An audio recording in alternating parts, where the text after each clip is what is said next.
Real now. Hello and welcome to episode 129 of DCP.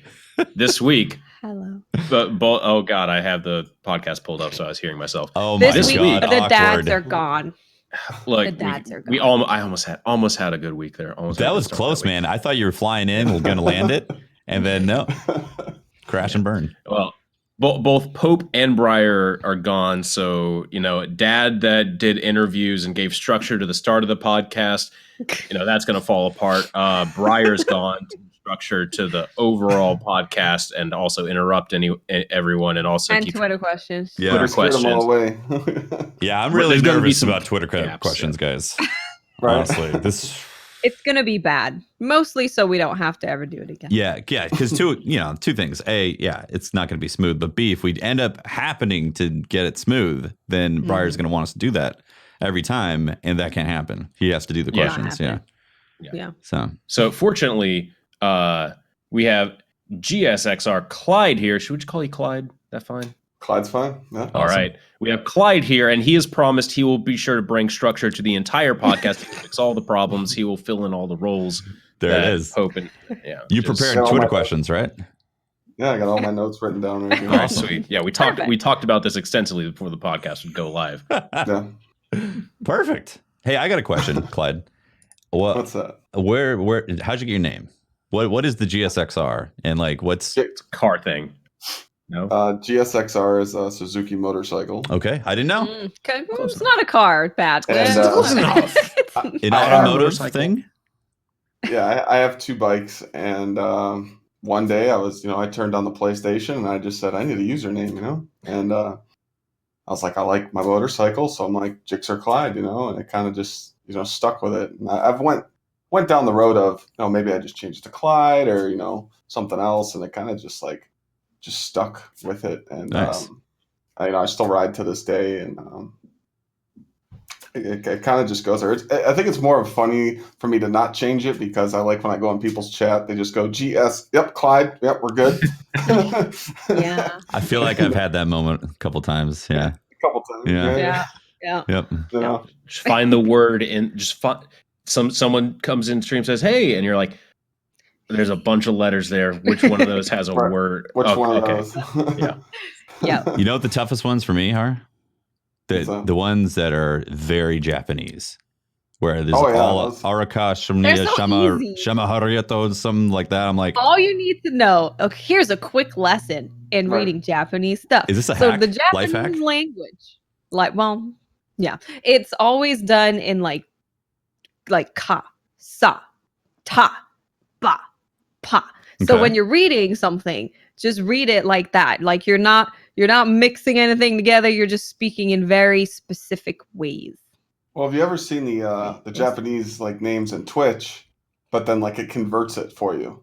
I've had that a couple times. People have come in and there's Japanese letters, but then there's a text next to it. I'm like, oh, hey, yeah, you. I got you. That's just weebs pretending to be Japanese. Just weeb. I'm pretty sure. So Clyde, how did you get started in Twitch, man? What's the beginnings, the origins? The beginning, how it all started. Yeah, what was the first game you streamed? The person responsible for me turning on that button on the PlayStation is actually in chat. I see Dina. I was playing Destiny, and I was new to the game. My real friend in real life, Rob, he took me through Vault of Glass. And I was on a self-resing warlock, and I think I set a world record of how many deaths you can die in that raid. Self-resing warlock. True deaths? You didn't come back from them? Or... no. I would die, self-res, die again. It was bad, and I totally got carried. I was under-leveled, and I just wanted to, because I seen him playing it, and I was like, ooh, what's these raids about? And we beat Atheon. And I got the Vex Mythic class. First time. Of course. And of course, right? And they were mad. Very, very mad. And I was like, cool, let's do something else. And we go to Crota, and this is where it gets real bad. Get up to the Death Singers. I get an icebreaker. 4 out of the 6 left. Damn. They left. The salt. The salt was real. And Rob said, well, luckily I know how to solo Crota, so hey, go stand in that window and shoot a rocket, and I'll sort them. And I'm like, cool. I'm like, so this can be 2-man, because that's the stuff that kind of like intrigued me about it. Like, I know it takes 6 players, but like, how can we make this harder? And we beat Crota. I put the game down. I was just really busy with work. I'm a general contractor, and construction, it can get busy, it can get slow, and I was just real busy in the point of my life. And I came back for Taken King, which to me was like one of the best installments that I had a lot of fun with, and started doing raids. And King's Fall was always, I had a special feeling to me when I started doing it. Like it meant a lot to me when I would beat it, or I would hear people beat it. Like, people would get excited. And Dina told me, said, hey, we always have like 6 to 8 people in our PlayStation chat. And she just said, hey, you should hit the start streaming button on Twitch, and people could talk and chat. And I was like, all right, I'll try it out. I had my cell phone in front of me. I'm like reading chat, and I'm like, I should just go grab my work laptop. Like, and I had the comments on screen, because I was just like, I didn't know what Twitch was, And I was sitting in the tower one day, and 2 guys, follow me around. You remember that D1, people just follow you around the tower, and these guys just messaging me, and they asked, hey, can we just do this raid? We're at 297 and we're at 293, and we can't find a group. No one will take us through. And I was talking to my buddies. I'm like, let's just invite them in. I'm like, what do you guys want to do? And they're like, King's Fall. I'm like, yeah, let's do it. And they're like, well, we need to beat normal mode. And my buddy's like, no, we'll just take them through hard mode. And I was like, sure, why not? So we brought them in, and just to see how excited they were to beat each encounter was just mind-boggling. They're like, they knew the fight. They've never been in there, but they've watched the raid so much that they knew that they couldn't do it because they couldn't find a team, but they actually knew every position. Like, they knew totems, and we got the Oryx, and we beat them, and like, they were just so excited. And I still talk to those 2 guys this day. They were actually my 40th and 41st follower. That's awesome. Shit. Wow. Oh, what an awesome story. And just seeing that excitement, and I was just like, that was really cool. So I started reading into Twitch, and I'm like, oh, okay, you got to market yourself. So what I would do is before I would play each day, I would go on to like 6 different forums, and I would post, hey, looking for people to play with, come check me out, Twitch.tv/GSXRClyde, and people would come in, and they would just be like, hey, you run a raid? I'm like, yeah, jump in. And I would, just to see like people come in, and the first thing they tell you is, I don't have this, I don't have this, and I don't have this, and I'm not high enough light level. And just for you to sit there and tell them like, it's okay. They were like, it was like a breath off their shoulders. They're like, are you sure? I'm like, yeah, you don't need none of that. We're good. Like, we can teach you. They were so used to being like, what? No. You don't have Galahorn? Get out. No Black Hammer? Right.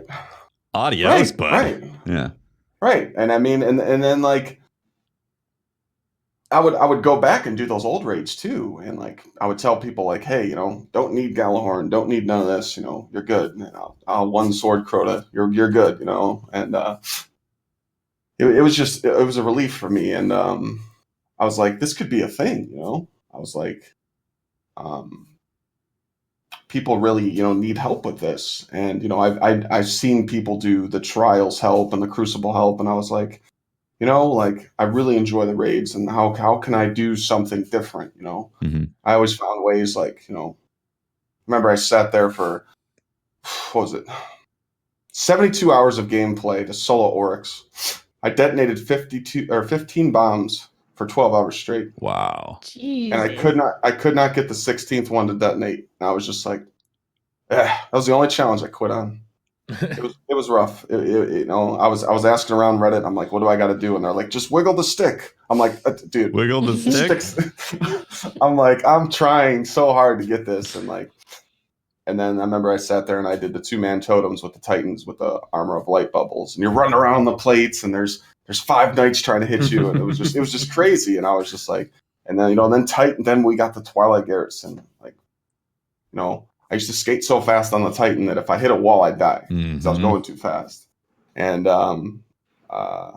then like I just started seeing the community build, and then we hit Wrath of the Machine, that was just a great raid. I mean, it was a great raid. I was just so shocked of the first day of doing that raid, and I remember we got the Axis, and you do 1 round of damage, and his health bar moves this much, and you're like, oh boy, oh no, like what do we do? And I just kept pushing it. I was on PS4. I was just telling people like, hey, if you can get in a raid with me, you can. Nightbot was my best friend. I'd always talk to Nightbot, even though no one else was in chat. We were dudes. We're still homies to this day. Nightbot can be rude, but he is the homie. He's always been there. Yeah, I always thought Nightbot was a she. Yeah, it could be. Yeah. Depends, right? I always think she seems like a girl. Yeah. And I, Wrath came out, and people kept coming to my chat like, "Do you play on Xbox?" And I'm like, "No, I play on PS4 at the moment." And they're gone. And I was like, man, that sucks. So my community bought me an Xbox, and I started leveling up on Xbox, and I started playing the double platforms, and just kept going with the viewer raids. And then I was like, I kind of want to get into the other stuff, so I started doing challenges. I started doing speed runs of Wrath of the Machine, and we found ways to, hey, like if you're on hard mode of Wrath of the Machine and you move the parts so fast, the tank doesn't even drop. So we were actually doing the siege engine part in about, I think our fastest was 3 minutes and 12 seconds. It was just nuts. We did the whole raid, and it was 21-27. And Xbox beat us by 40 seconds. Yeah. But I was friends with the guys, but it was cool, and then like it was it just got into a thing where, people just kept coming around, and I could tell like it was like a needed thing, like people needed help. And I know what it's like personally. I used to be the guy in D1 that would message you like, hey, Nightfall, strike. I was the annoying guy because I had no one to play with. So I knew what it was like, and I was just like, I feel bad. And then I've met, I love telling the story. There's a guy in my community, his name's Jocko. He played with me. I mean, this guy came in, he never beat King's Fall. But he comes in, and he literally had every single gun, any loadout, everything you needed, and he was at max power. He was 320. He just never beat it. Wow. So he comes in, and I'm like, hey, we're going to be in the middle. We're on ogre duty, and we're going to be, he's like, that knight's in that corner. Like, he could tell you the degrees of where that knight was going to pop out. He knew the fight, but he just couldn't beat it. And we beat it. It was hyped. He introduced me to his 9-year-old son, Joey. And me and Jocko became really good friends. And he DMs me out of nowhere and says, hey, what do you think about me flying you out to LA with you and some of your raid buddies, and let's surprise my son for a birthday party? And I was like, I'm totally in. Totally in. So we did that. That's amazing. He flew us out there, got us a loft. And I go hide in the bedroom. And Joey walks in, and everyone's like, hey, my name's so-and-so, my name's so-and-so. And you see him just looking around. And I come out, and I go, hey, I'm Clyde. And just the ecstatic of his face, he was just like, oh, my God, Wow. And, that's incredible. It was the first time I ever used a face cam. We had one of those little PS4 face cams, and there's actually a command in my chat, ! Awesome. It pulls up the clip of me signing my Scuf and giving it to him live on stream, and he still plays with it. And I had a Scuf with the money on it, so every time he plays, he does a little money with his signature. And just to do something like that, and to build a connection like that with a family, to me, I just go, hey, I'm the person that hits a button every day and plays video games. But to some people, you give them a connection that you can't overlook, and I've gotten messages from people saying, hey, you don't know how much you help me and my family connect over video games. We sit here and eat popcorn and watch your channel. And, I think that stuff's just really cool. And then the whole talk came up of, hey, you can get Twitch partnered. And I was like, what is that? But like, you get that cool check mark. I'm like, oh man. I'm like, we got to get that. So, I pushed. I got that 48-hour denial letter. Got 2 of those. And I think everyone has that story. Oh, yeah. Just about everyone, unless you started with like a massive YouTube channel. Yeah. And then I got partnered 2 weeks before, or no, it was like 2 weeks before Guardian Con 2 years ago, June 1st, 2017. And then that's when the email went out that the affiliates could get sub buttons. So it was me and I'm Sarah Daniels. We were the last 2, I think, to make that cut. And like, they rushed everything. Like, I got the email at like midnight. I think my sub button went live 12 hours later. Wow. It was just like nuts. Like because they were, how they write you and they go, 2 to 3 days. And I'm like, all right, cool. We could breathe. And all of a sudden I'm playing and I just hear this ding. And the little zombie robot on OBS. There's no alerts. The default alert. That's just like, the straight default alert. And I'm like, what is that? I'm like, we got a sub button. Like, what do I do? Wow.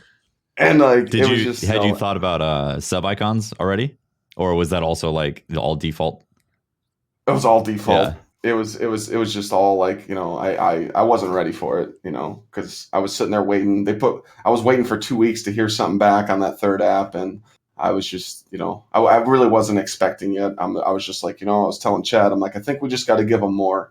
I think we got to just keep the concurrent going. And I was just thankful. I was like, wow, this is awesome. And, just the way that the community has treated me for, these past 3 years now, it's just been insane. And it's awesome, man. Ever since, it's more of just, I love helping the community, and then I jumped on PC and I realized what mouse and keyboard gameplay was. And I was like, and now I put a controller in my hand. And I'm like, oh, what is this? I just love it. Do you do 3 accounts on Destiny too? I used to. Okay. Now I do. I'm in PC. I play on my PS4, and then Xbox. I have about 3 subs that level up their accounts, and I just play on theirs. Nice. Because it got too hectic with work and I just told people, I'm like, cross save. When cross save comes, I'm gonna be right. ecstatic. Oh my God. Yeah, I know, right? So you still have like normal regular person job as well as doing this too. Yes, I'm a general contractor. Gotcha. I've had my own company for 5 years now. Oh, wow. Hell yeah. And I really enjoy it. Last year, I got my real estate license as well. Nice. Trying to get into that. So how awesome. How's the juggle of that? And then what's I guess if you could give some perspective to people who would like to get into Twitch, but also are working full-time jobs, and it feels like an uphill battle, obviously, with the amount of time that's just available in 24 hours, right? Yeah, I mean, there's not enough time in the day. When I was really trying to push and grow, I streamed for 14 hours a day, sleep for 2 hours, and go to work. It was rough. It was rough, and I was streaming every day. And it's consistency. It's all about consistency on Twitch. I've had days where, when I was trying to grow, when I was first starting out, I would take 2 days off. I'm like, I got family day, I got stuff to do, and I come back and I'm like, I lost half my audience. What do I do? And I always tell people, like, hide the number. Don't look at it. Like, yeah, it will stress you out. And I see that with upcoming people with, the affiliate program, and people that are in like the 50s average. They're freaking out about their numbers. It's like, look. If it's going to happen, it's going to happen. Just, do it on your own and grow, and, it will come. And like with the work, it kind of like got to me. Like I kind of lucked out with it because, I own the business. So I kind of just started telling guys like, hey, I'm getting into this. I need to start training you guys pretty much so I can work from home. So that was a disaster. I'm sitting at home, I'm doing emails, and I'm like, all right, let's get ready to play video games. And I get a call like, yep, everything's broke. And I'm like, oh. So I'm like, all right, got to go here. And I'm like going on Twitter and Instagram. I'm like, I'm going to be late.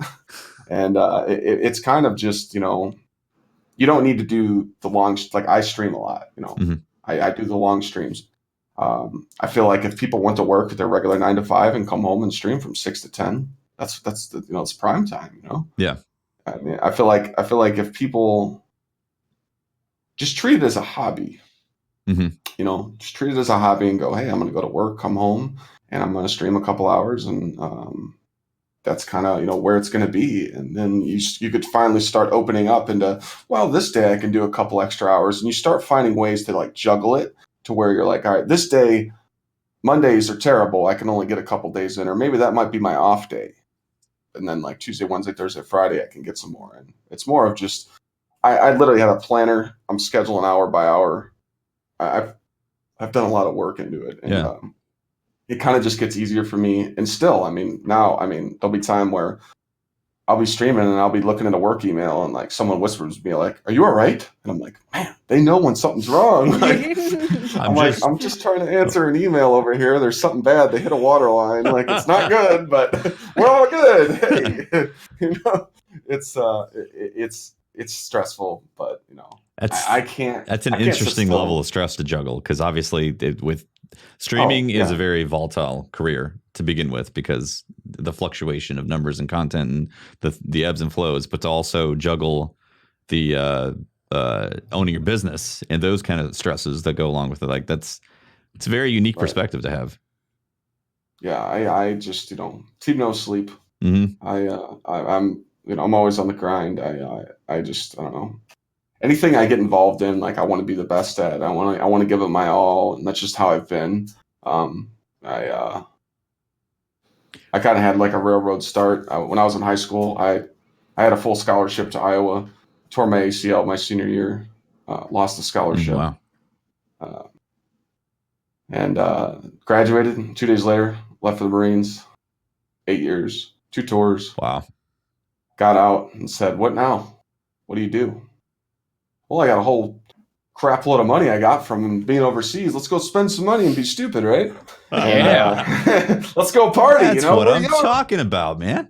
Go buy a house and a boat, and I bought an Audi A6, man. I just spent all this money and just partied it up, and I was just like, all right, reality check. What do you want to do? And I went when I was in the service. I got my associate's degree in criminal justice. Thought I was going to be the cop, wanted to be like the SWAT team guy, kicking open doors and stuff. And I don't know. I went to the academy, and I was kind of scared because, I'm doing the training, and the guys standing next to me, they couldn't shoot. So I was like, these are the guys I'm supposed to work next to? Wow. I'm kind of not, I'm not trusting it right now. And like some things happen. Real life kid checking somebody's KDA. Real life. What's your stats, bro? Let's check this guy's stats. All right, he's got a 21% bullet pattern. All right, we're good.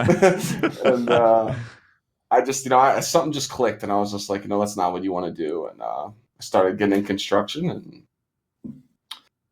was sick of working for the man, so I just started on my own, and that was rough. I was passing out flyers for 14 hours a day, no work. No money coming in, and finally it just paid off. And it's just like, just like Twitch, it's advertising, you can do so much. And, when you guys had James Work on here, he was talking about the charity. When me and him went to Pensacon and did the charity stream, which by the way, it was awesome. We raised over $34,000 that weekend. Amazing. Got to hang out with Joey Fatone from NSYNC. We did like the bye bye bye dance. Yeah, it was pretty cool. Hell yeah. That's incredible. That's great. So they gave us a panel. We got to go talk there. We got to actually get a private room in the hotel, and we did a Twitch panel, Twitch partner talks. And it was cool. We're like, no one's going to show up. William Shatner was doing a talk right down the hallway. And like 30 people showed up. And the constant question was, how do I grow? Mm-hmm. That's what everybody said. How do I avoid the trolls? And I'm like, what game do you play? They're like, Fortnite. I'm like, good luck. And, and then there was like some people that did like arts and crafts. There was a real cool thing, a mother and daughter that did arts and crafts. It was really cool. And then like some people they just said, what do I do to grow? And I just told them like, look, you can only advertise on forums so much, you can only, post on websites, they got things now where I've seen advertising websites where you can spend like, $30 for 2 months, and they can plug your website out to like all the social medias, which I think stuff like that's cool, but it's just consistency. That's why I keep telling people, like, if your name's always around, that's what I always do. I'm always lurking. I'm always trying to find the people that are sitting on the 9, the 8s, and you host them and just brighten their day, and, Nice. I'll never forget that. It was Slayer Rage. I did a 12-hour stream, getting ready to sign off. I'm like, all right, work in a couple hours, and Slayer Rage hosted. I was at like 20 viewers, and he hosted me with 1,400 people. I'm like, what do I do with my hands? What do I do? And I'm like, we're gaming all night, Yeah, call into yourself and tell yourself that you're not coming to work. Be like, right. I'm just like, hey, I'm calling off today. Clyde, it's Clyde. Can't do it today, man. Gotta keep going. And I was just shocked, and I'm like, man, that's just a cool feeling that to feel honored like that. Because I'm like, man, I used to be in this guy's chat, and I watch all his YouTube videos, and then I just started meeting the Destiny community and just seeing how chill everybody was. I did that. I did what was that Make a Wish Foundation with True Vanguard. We were on front page, and it was like Lupo, Goth, and Crafty hosted me, and I had 15,000 people watching. Wow. I'm like, all right, this is pretty nerve wracking, and I'm sitting there, I'm like staring at the number. I'm like, oh geez, what do I do? But I was just like, man, just play, just do what you got to do. It's crazy that I'm starting to tell my family about this. Like my mom's coming into chat now, and we had family dinner last week, and my grandma's like talking at the dinner table, and my aunt and uncle had their friends over, and my grandma looks at them and goes, have you ever heard of Amazon Prime? I'm like, did she just say that? I'm like, can you say that again so I can record that? That needs to be a sub notification right there. Right. I was gonna record it, and she's like, you're not putting me on your website, but it's just like, it's cool to see that the family understands, and and it's cool. Because I tell my friends, and they're like, you play video games, you nerd? I'm like, yeah, whatever. Yeah, but, I play video games. Right. Who the fuck doesn't? It's fucking 2019. Right. And I sit there and tell them, like, you don't get it. And then they come in and they go, wait a minute. Like, Rob gets so mad because Rob taught me how to raid at first. And Rob's like, wait a minute. You play Destiny, you get to raid and have fun, or you're playing Crucible or whatever, and you're just playing with chat having fun. And you get revenue from it? I'm like, yeah. And he's just sitting there like, the cartoons like back in the day where like people would turn green and they get like dumbass on their forehead. That's kind of how he feels every time we talk about it. And it's just, it's just funny, and it's kind of just like it's weird, but it keeps me in check for sure. It's like, it's either like work, gym, stream, like work, gym, stream. That's it. So it's like, I'm always busy because like when I got free time on my hands, I'm just like, all right, what can we do? Like, I just feel like, I wasn't really focused, but now it's like, and there's always things to do offline. Like it's never ending. There's always something that could be taken care of offline, right? You could always improve your stream, right? There's always like, I can improve this graphic, I can improve this alert, I can do this, I can do that. Yeah, that's how I was. I just started YouTube just a little bit ago. It was like 2 months ago, and I was just like, I just posted a video the other day, and everyone was talking about the service revolver, the 180 hand cannon from the Vanguard. All I did was just told a little detailed message on how to unlock the gun and how to farm for it, and it's got like 6K views in 3 days. I'm like, nice. People like this stuff. I'm like, I need to start. Speaking of that service revolver, chat wanted me to ask, like, have you gotten a good service revolver yet? 8,640 tokens, and I don't have the rolling one. Damn. Wow. All right. And what are you trying to get? I have Outlaw Rampage stability. I need Outlaw Rampage range masterwork. Oh, I got one of those.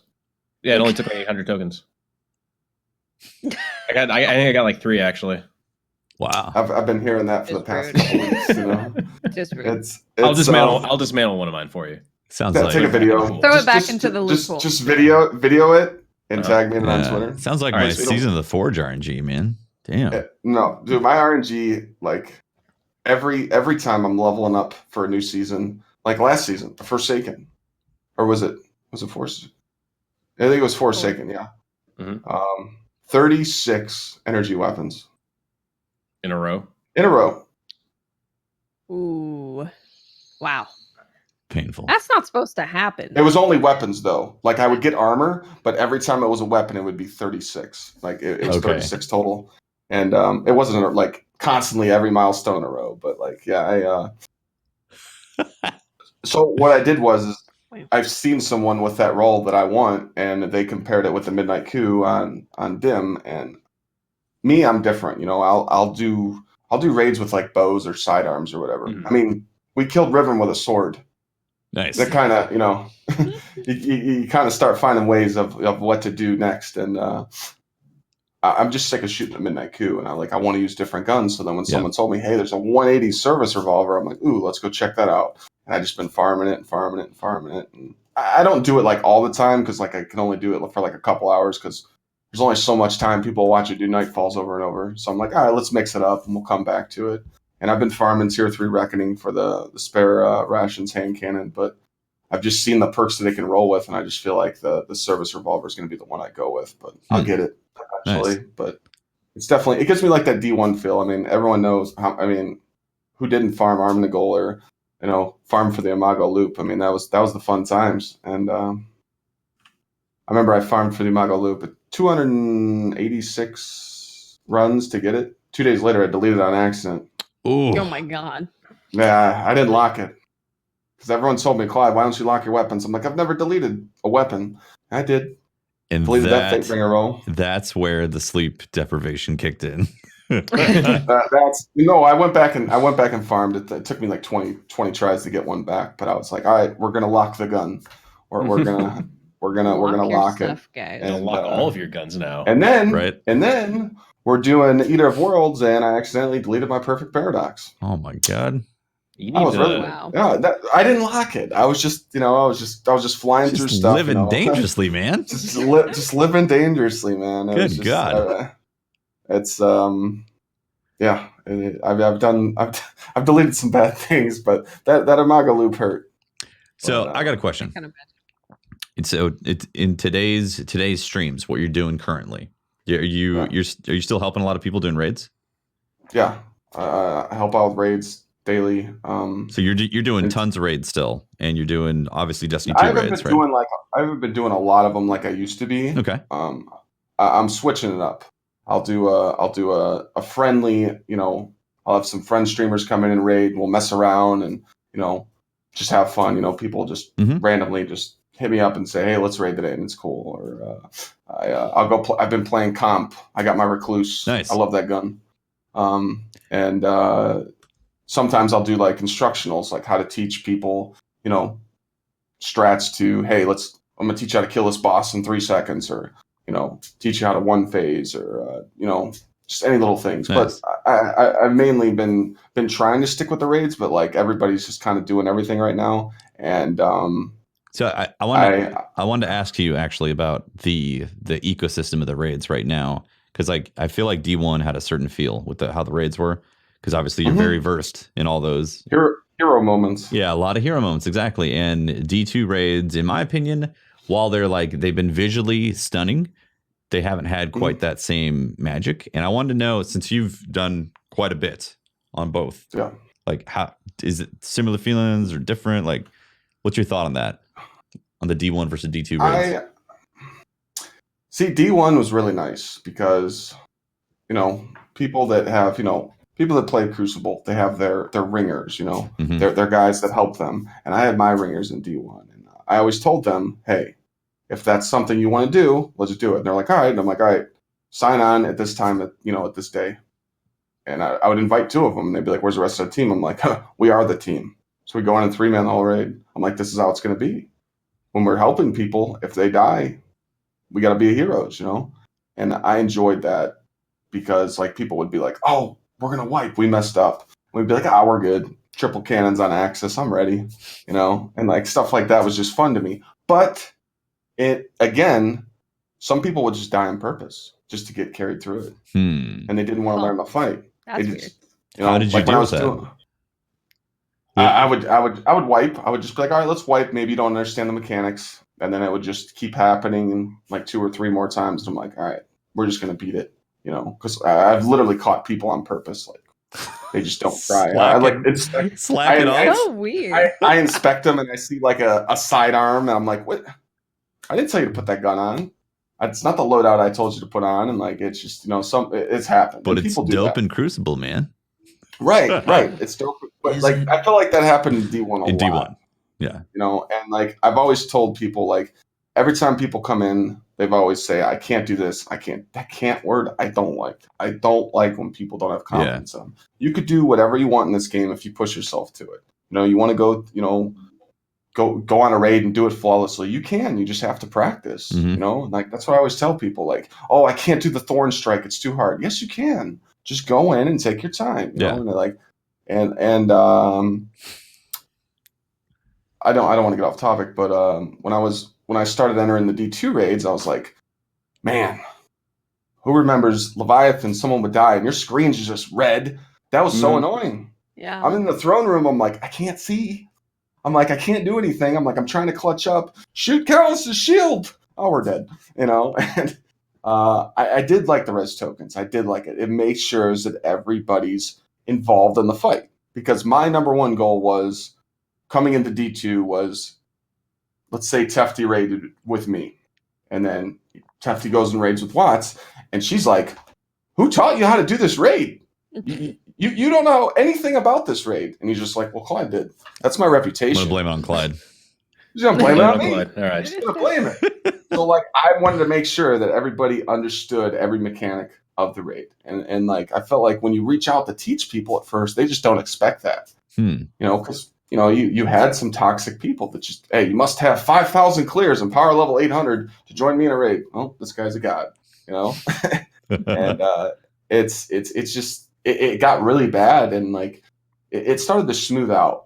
I did miss the hero moments though. Like I really, really liked when like chat would be like, oh man, someone died on Axis, Clyde, what do you do? I'm like, I'm going to set this cannon in the center, and I'm going to juggle all the cannons, and my buddy's going to go through all 7 orbs on hard mode, and we're going to have fun. And like people will get excited for that.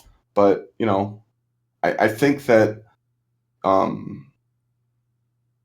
in the future, they really should bring, you know, like I really was disappointed that we didn't have a hard mode Last Wish or a hard mode Scourge. Like, I really, to me, hard mode is if you die, there's no res, you're done. You know, and I always thought it was cool seeing the different perspective too of going from normal raid and then seeing it change in hard mode. And I miss that. I miss that like reflection. Exactly. And I sat there and I was just like, man, why didn't they do it? And I get it. You know, people always say, you know, well, there's the hardcore players versus the casuals. We can't make everybody happy. You know what I'm saying? To me, I've said this since King's Fall. I always thought it'd be cool to have a nightmare raid mode. So there's the normal mode, the hard mode, and then there's that nightmare mode. If you click that button, it like says, are you sure you want to do this? And you guys know the Thorn Quest. I always said it'd be cool to have a triple burn modifier. Well, the Thorn Quest we did. All Arc, Void, and Solar attacks hit you harder. You put that burn or that modifier in that raid where it's just a challenging raid. But here's the kicker. You beat that, you get an armor piece that week. Just, you know, remember the EP you'd beat that week, and you get the class item, then the boots. So you're going to get rewarded. You're going to get like a class item that week. And it's going to be like Diamond Plate. And you're going to go in the tower and just show it off. Like, yeah, Flashing. I just did that. Flashing. So, like, the people that don't get to play a lot can still have fun with the normal and the hard mode. But then the people that are just die hard looking for that hard content have something like that. Or I always thought a raid challenge card would be cool, like how we have for the Nightfalls. Yeah. I always thought something like that would be cool. And it's, you know, don't get me wrong. I love running normal modes and just helping people. But I just feel like that hard mode version of any raid makes people want to work for it. Agreed. And yeah, I hope in the near future that you can't hit max power unless you're doing a raid or you're playing, you know, trials. Lol, that's never coming back. But what's trials? One day, I always said, you know, I love PvP. I actually do, but I just don't like the meta right now. This 4v4. Hey guys, we're gonna sit in the back of the map with a pulse rifle. I'm aggressive. I like pushing and. Like, it would just be cool to see, like, competitive 4v4, and then they got that other playlist, that 3v3 elimination, but it's competitive. You might get less points for the win, but it's still there. Just 3v3 elimination, boom. And I would enjoy that, but I always felt like you shouldn't be able to, you know, I was proud to be in the tower at 320.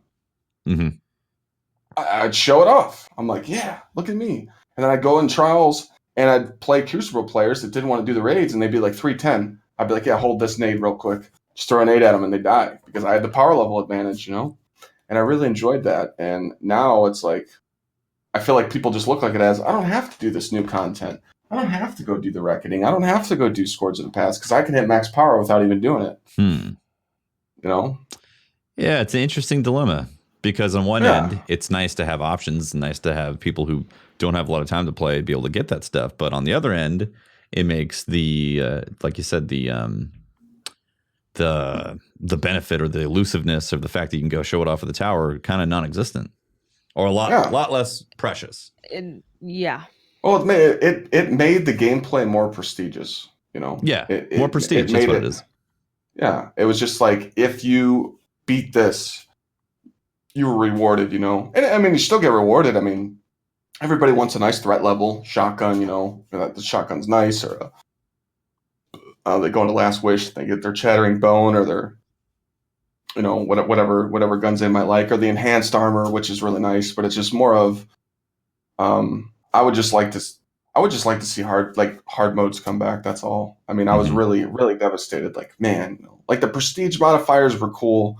I thought Arsenal was really cool because it was funny. Because I play with a lot of talented raiders in this community, and just to see people struggle when you're on an auto rifle and a sidearm and a grenade launcher, and you only got one clip of ammo, and you got to constantly switch. And it was insane to experience that. And I thought that was really cool. But I mean, I feel like it's the calm before the storm right now. Yeah. I think Penumbra is going to be the lore DLC that we've been waiting for. I think the lore is gonna explain, like, what are we gonna do? Like, does Callus take us on a ship and take us out of the solar system? Are we dipping? Is he preparing us for something? We don't know. But I feel like that it's gonna lead into something great. And I really hope that they explore Callus because I think it's one of the most fascinating characters in the universe. Yeah. Because he's like, I think they are, right? Well, it seems that way. Pictures we've seen, it looks like Callus. It seems like there's Cabal, Leviathan type stuff there. Yeah. But I wanted to I want some meat right there. Right. That's what you want meat and potatoes? I want meat and potatoes because they were like, oh, we're going to go talk to Cyrus. Cyrus is going to be cool. And he was like, well, I got to go. But, it's been real. Yeah. I'm He's the gonna Cyrus come back. anyways. I'm thinking like a Wizard of Oz effect. Callus is like 3 foot tall. He's a scion. He's like he's just a little guy. Oh, I'm hoping he's a scion. He's in like the Transformer suit, just like, what's up? I'm some big badass, and he gets out. He's one of those ugly old dude scions. Ugly old, withered old dude. Yeah. Interesting. Yeah. I like it. I got very high hopes for Penumbra. Definitely. I do as well, yeah. because they said it's all about the secrets, right? The Whisper of the Worm type thing is what they're kind of basing this on. We want to do secret quests that you just come upon and everyone gets super excited. That was so exciting, that mission. Good. That mission was it was awesome, I remember when when they put in the TWAB that Cabal public events were glitched. Yes. It went 38 in a row. Yeah. I was sitting there waiting for 38 in a row. It was like 10 hours. Yeah. And I had like 1,500 people watching, and they're just waiting for it. Like, is it going to pop? Is it going to pop? I'm like, I don't know. And then you just, Cabal again? You're like, son of a bitch. Cabal again. We had a counter, and it was just funny. But that mission, my best weekend was I helped 320 people. Nice. Oh my God. Wow. 300. I was flying. But I mean, I had my community working. My PC players were in Discord pulling people in. I was on the consoles jumping, and then I would, if normal didn't pop up, I'd do a heroic, and I did that a lot. I liked helping people through that. It was really cool to. I love that mission. I love all the side missions. Everything that they've been adding, like the last word. That last word mission pissed me off. I'm sitting there because I told Chad, I'm like, don't spoil it. Don't spoil it. I see I got to pick up this gun and I got to do something with it. Of course, I died right away. So I'm like, all right, shoot him. And then 2 pop up. I died. And I'm like, all right, maybe we got to shoot them as they spawn. Remember the order. And I made it to the end. And the last guy, I traded with him. I'm like, oh. But stuff like that's cool, That was cool. Yeah. It was a cool mission. And then you get the Thorn Quest, and everybody's like, "Oh man, this is so annoying." I'm like, "D1 Thorn Quest? Question mark. This ain't so bad, Mm-hmm. you know." And doing that strike, and everyone's like, because I'm like, "Oh man, when we get to the end, I'm just gonna bake this boss. I'm gonna throw out a well, melting point." And they're like, "No, you gotta wait for the knights to pop up." I'm like, "Ah." And then 2 thralls come up a melee, and you're like, "I'm dead." Yep, that happened, you know. And I just think like just the content they've been releasing is just it's there. How do you feel about this season? I like it. Yeah. I was the Gambit hater. I didn't like Gambit. Have you come full circle, or are you just like, oh, it's cool every now and then step in like? No, I'm like 75%. Okay. So like when I played Gambit, and I'm like, all right, this is cool. But then like, you know, the sleeper meta was there, and then the Queen's Breakers, and then I'm just like, all right, I get it, you know. And then, you know, the machine guns started coming in, and I was just like, man, this just ain't. I'm like, this is just not fun. And the only thing I didn't like is there was no random spawns. On certain maps, you could split your team up, and just as soon as someone invades, you snipe them and they're dead, or you shoot them and they're dead because you knew exactly where they were going to land. Mm-hmm. And I was like, man, this ain't fun. And 3-round Gambit games, yeah, I'm done. Oh, God. I was triggered. I was so triggered. I was just like, I knew there's like a hidden mechanic. If you guys notice, mm-hmm. I know exactly what you're talking about. You're playing the first round and you just kick the shit out of them. And then the second round, you're just like, we got 10 motes and they got 60. Yep. Where did this team come from? And then like, I was so mad. And when this installment came out, I'm sitting there and they're like, Clyde, third round's not bad. I'm like, what do you mean? I'm sitting there all mad. And they're like, and I see the Primeval. I'm like, oh, let's get him. I'm like, oh, that's cool. And then Gambit Prime comes out and I'm like, 1 round, sudden death. I'm in. I like it. I'm going to throw on my Skullfort helmet, and I'm just going to go shoulder charge everything, and I'm going to destroy it. And we just planned our modes so quick, and it was fun. And then we found out, hey, Primeval Slayer ×2. Throwing a Lord of Wolves. and that Primeval's dead. It was just so funny. We would just bait people. When Gambit Prime first came out, I think we lost like 3 matches, and I hit 15,000. I mean, that's how bad it was. We were just burning through them, and it was just fun because like me, I'm more of the PvE player. So like when the invader comes in, I'm just like, you don't know what's coming. Go ahead and kill me because I'm gonna kill this witch, and we got Primeval Slayer ×2, and you're gonna see our boss go from 100 to 0, and I'm all about it. Now when the armor came out, I'm like, man, I thought it would be cool to get all the armor sets, but I've realized mix match them, use half Reaper, half Collector, or use some of them. Although that 20 deposit's pretty cool. How he like underhands it. Cool. That's pretty cool. I think it's a good. I think the way Gambit Prime is set, it's how Gambit should have been. Mm-hmm. I like Gambit Prime, but I agree. We're waiting on the new maps. The past 2 weeks, what's going on here? We're on the same planets, right? Well, that's one of the things that like I know it's expensive to make maps, but like I wish like more PvP maps and more Gambit maps. If you're gonna play Gambit Prime, like not just have 2 new maps. Like if it's a season about Gambit Prime, like 3 or 4 new maps seems like it would have been a good rotation, and then introduce some of the other ones in there. But yeah, that's what I think. Something like that. But like I like it. I got my 21% Delirium. Love that machine gun. I love that gun. Absolutely love it. It's so fun. It's so fun. I have warmed up to it. Because I got the hand cannon first, and I seen what the overflow perk was. Everyone's like, you got 29 bullets in your hand cannon. I'm like, no, this perk's awesome, And then I found out that the machine gun had that, and I'm like, man, I want that. And I just sit there, on a Titan or a Warlock, and not a hunter. It's just unlimited bullet. Yeah, I'm not. What? Hunter's not my friend, man. Oh, I'm gonna have to have a talk with Pope. I can't believe. Dude, I used to main. The last time I mained a hunter was. The last time you were good at the game was. Yeah. It was Wrath of the Machine. It was Wrath of the Machine. I would do the Tethers and the Nighthawks, and I'm Titan, man. Why have you forsaken your hunter brethren? Dude, I'm all about just support, and like I don't want to sit back. You can support with the tether. Right, but I didn't want to be that. I didn't want to be the support with the tether, like because every time I run hunter, I'm like, I'm all about myself. I'm gonna put on the Celestial Nighthawk and be like, screw you guys, look at my DPS. And then I found out Yeah. Hey, yeah, you're my right. Titan can do more damage than this hunter. I found a way. I can melting point. I can do all this, and like just the movement of the Titan.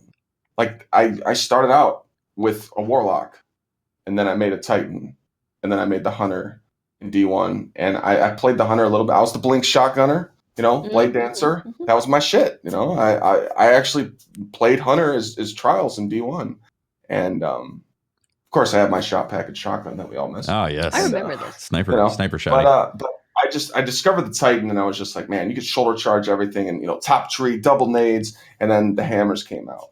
When I did that mission in Destiny 1, when I got my Mario hammers, it was like a tear. Like I literally deleted probably 10 Titans in D1 just to replay that mission. 10 Titans? Wow. Yeah, I deleted a lot of characters. For real? I would get the 320 and I'd delete characters. Yeah, I got bored. Wow. I've done a lot. I've put a lot out. Did you delete any warlocks? Nope. I was the Titan. I was just man. Why not delete some warlocks, man? Delete those warlocks. Dude, warlock. Do you understand what warlocks are capable of? Listen, I understand what all the warlocks like to say about warlocks. I understand that aspect. All right. Look, I was a warlock hater. Like I was like, yo, Titan all the way. I was like, I'd rather play a hunter than a warlock, and then the warlock got the Well of Radiance.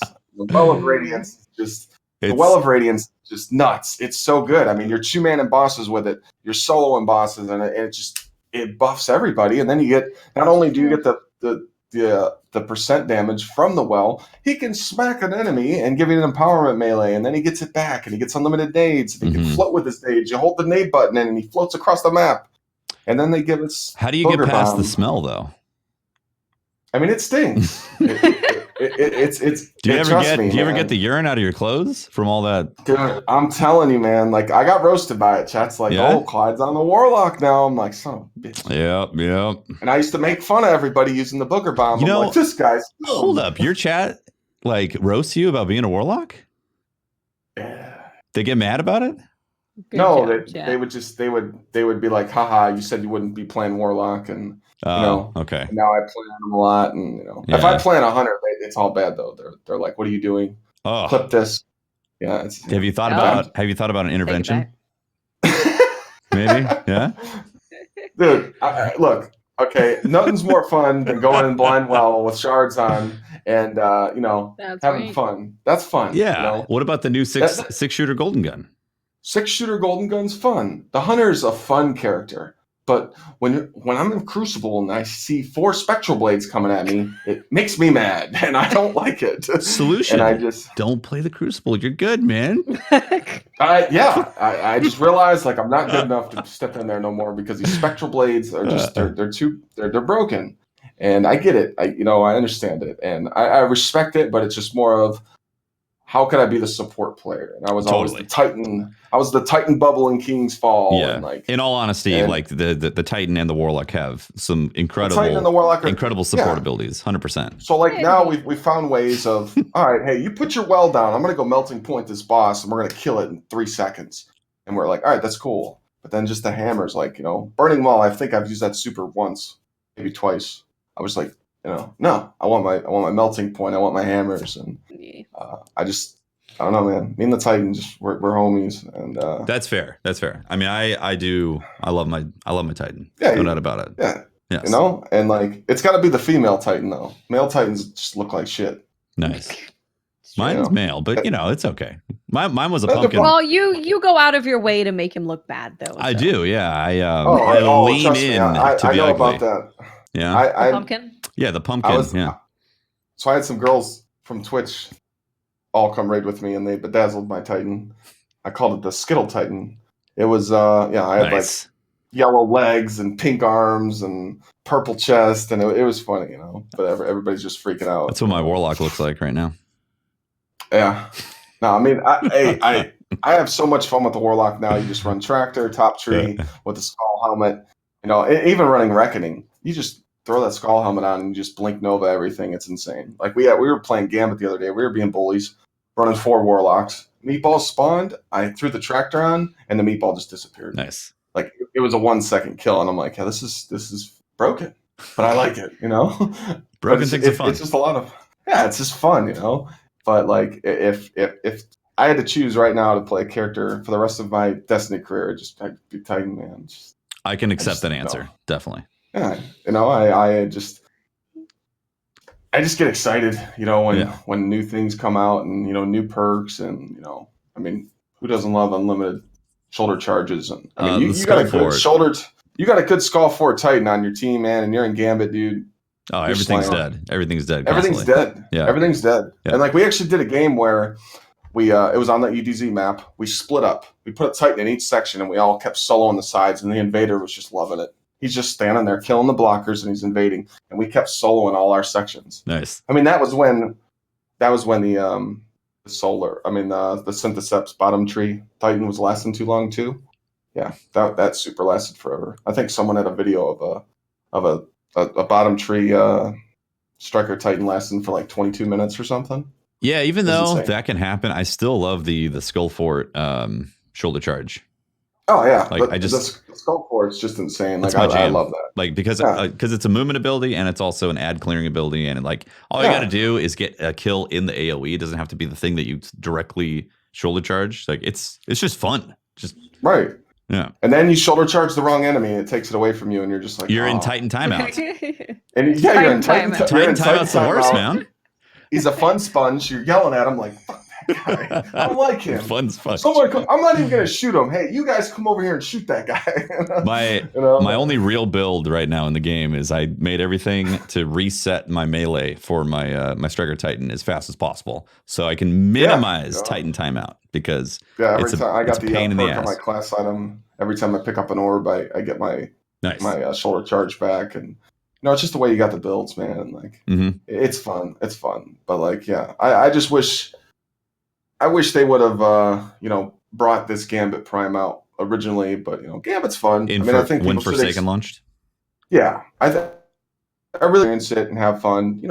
I get it. You don't want to grind the content, because it's just like, oh, it's the same stuff. If I go against a team that knows what they're doing, they're just gonna stomp me. Trust me. There's been times where I've had 10 modes deposited solo queuing, and you come back, and they've had their Primeval out. They just don't know how to use it. Everyone's running Jotun and machine guns. Those guns aren't going to kill your Primeval quick. Yeah. If you got a team that's running Ward Cliffs or, Lord of Wolves, which Lord of Wolves is just insane now. It is insane. You can make your comeback. And I love Ward Cliffs good again. Like that was the first exotic I got in Destiny 2. I was so pumped. And, I actually liked it. I liked using it when it was like, hey, I'm out of heavy. Oh, pick up a brick, switch. I actually like that. I think it was meant to do something like that. And that's why it took so long for them to like fix that problem with it. And I was always using Wardcliff, and now it's just the damage increase on it's insane. Yeah. You run Nocris and you stand there and Nocris pops up and it's like, you're not going to go immune today, bud. 2 shots, you're dead. And that's man. Are you 700?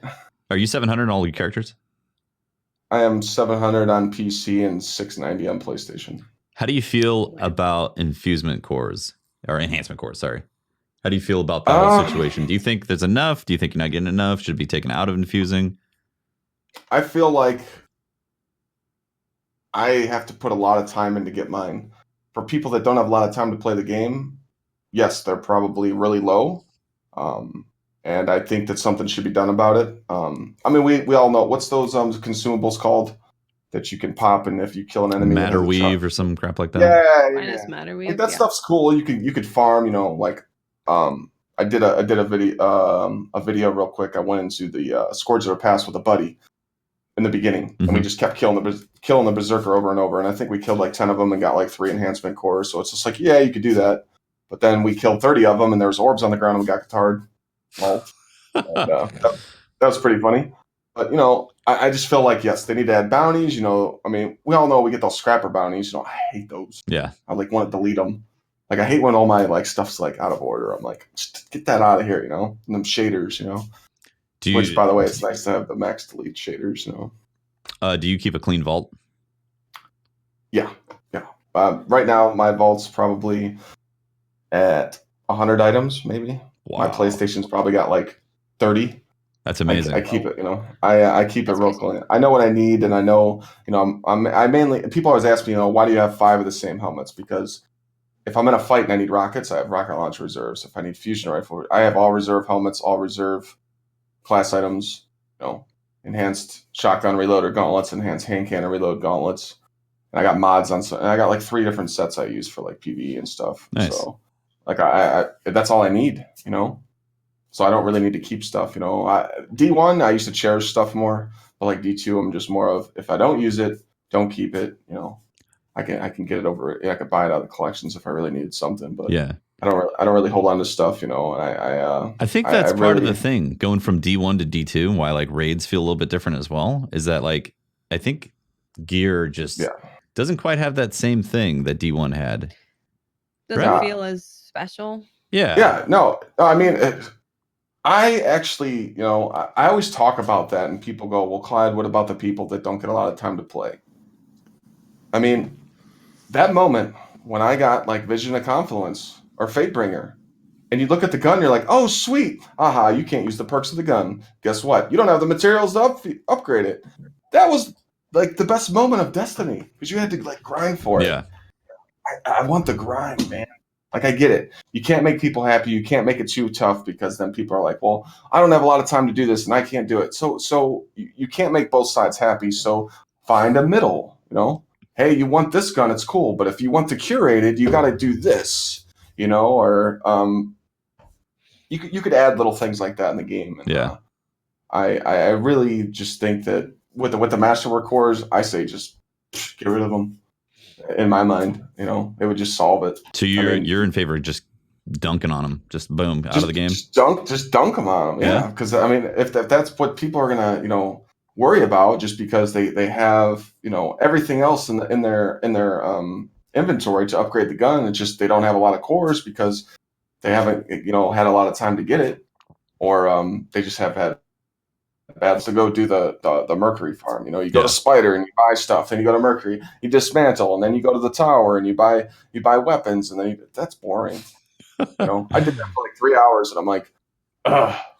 It's a bad loop. I'm like, oh, yeah, it's a bad loop. Yeah. So it's just like, I feel like if you took it out, or you found a way, like, hey, go to Banshee and do this mission, or do for example, those new 640 bounties that the Drifter has, which are awesome. I get people all the time, hey, I haven't been to this game in a while. What do I do? I'm like, you got the annual pass? They're like, yeah. I'm like, go here, 45 minutes to an hour of gameplay, you're 640. No way. That's awesome. I'm like, yeah, you're good. Yeah. And they don't feel behind anymore. 640, you could do Last Wish. You could do Scourge of the Past. Boom, You're good. And now your milestones are dropping crazy.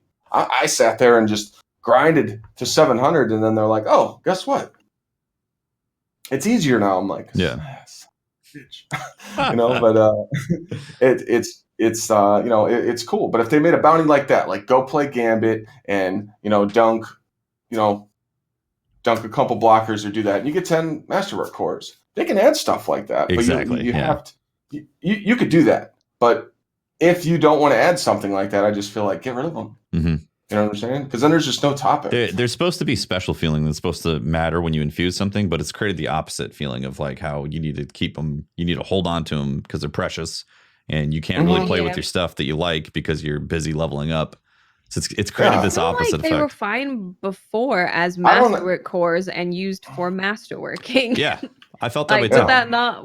I feel like okay, you really like this gun, you really like this piece of armor, you can invest your cores into that, but you can still level up using not having to use them. Yeah. But, like it does suck to not be able to wear the armor that you want to use, the guns that you want to use as you're leveling up, especially for people who don't have a lot of time to play. They're probably playing with crappy weapons and crappy armor. A lot of people too, they get a new content that comes out and we get a power increase, and they're just starting infusing right off the bat. I don't ever infuse anything until I'm like, hey, like, does that annoy you?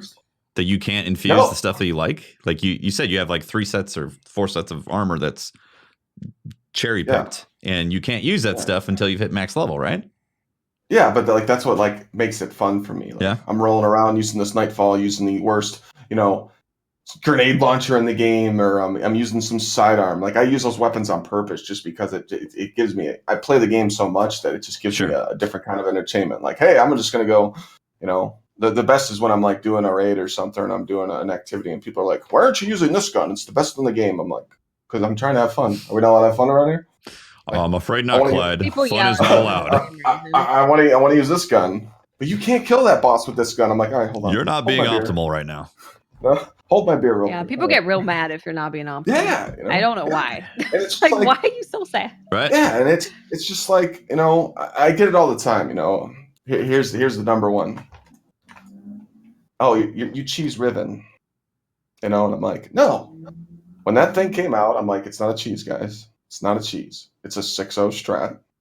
I want to teach people how to shoot eyes. But here's an example. Watch this. I'm going to put 3 people on one side and 3 people on the other, and we're going to shoot eyes. You're going to do the first level. One guy's going to make the call out. The other person's going to stun. We would kill Riven right there. So we would just put a well on each side, a melting point on each side. We'd just spam rockets at her, and one side would put her to half, and the other side would kill her. And I'm like, it's the same thing. Yeah, it's true. No, Yeah. you have to use whisper, and you have to go to the top, and you have to shoot all 6 eyes, and you have to write them down, and you have to do it like that. And I'm like, no, I don't. I still get loot at the end, right? All right, no. we're cool. And then I'm like, all right, how about this? We're gonna put 3 people on one side, and we're gonna try on one floor with 3 people. Yeah, you can't do that. Okay, well we did. Now we're gonna do it with 2. We did. That was when syntheseps were broken, by the way, because Titan had to do over 9 million damage. Which that challenge, 2-man, 1 floor was a pain in the ass, but it was fun. But people are just like, you can't do that. And then one day, someone's like, you should try and sword Riven's hand. And I'm like, yeah, let's try it. Let's put a well down. And we killed Riven by swording her hand. And I was like, what just happened?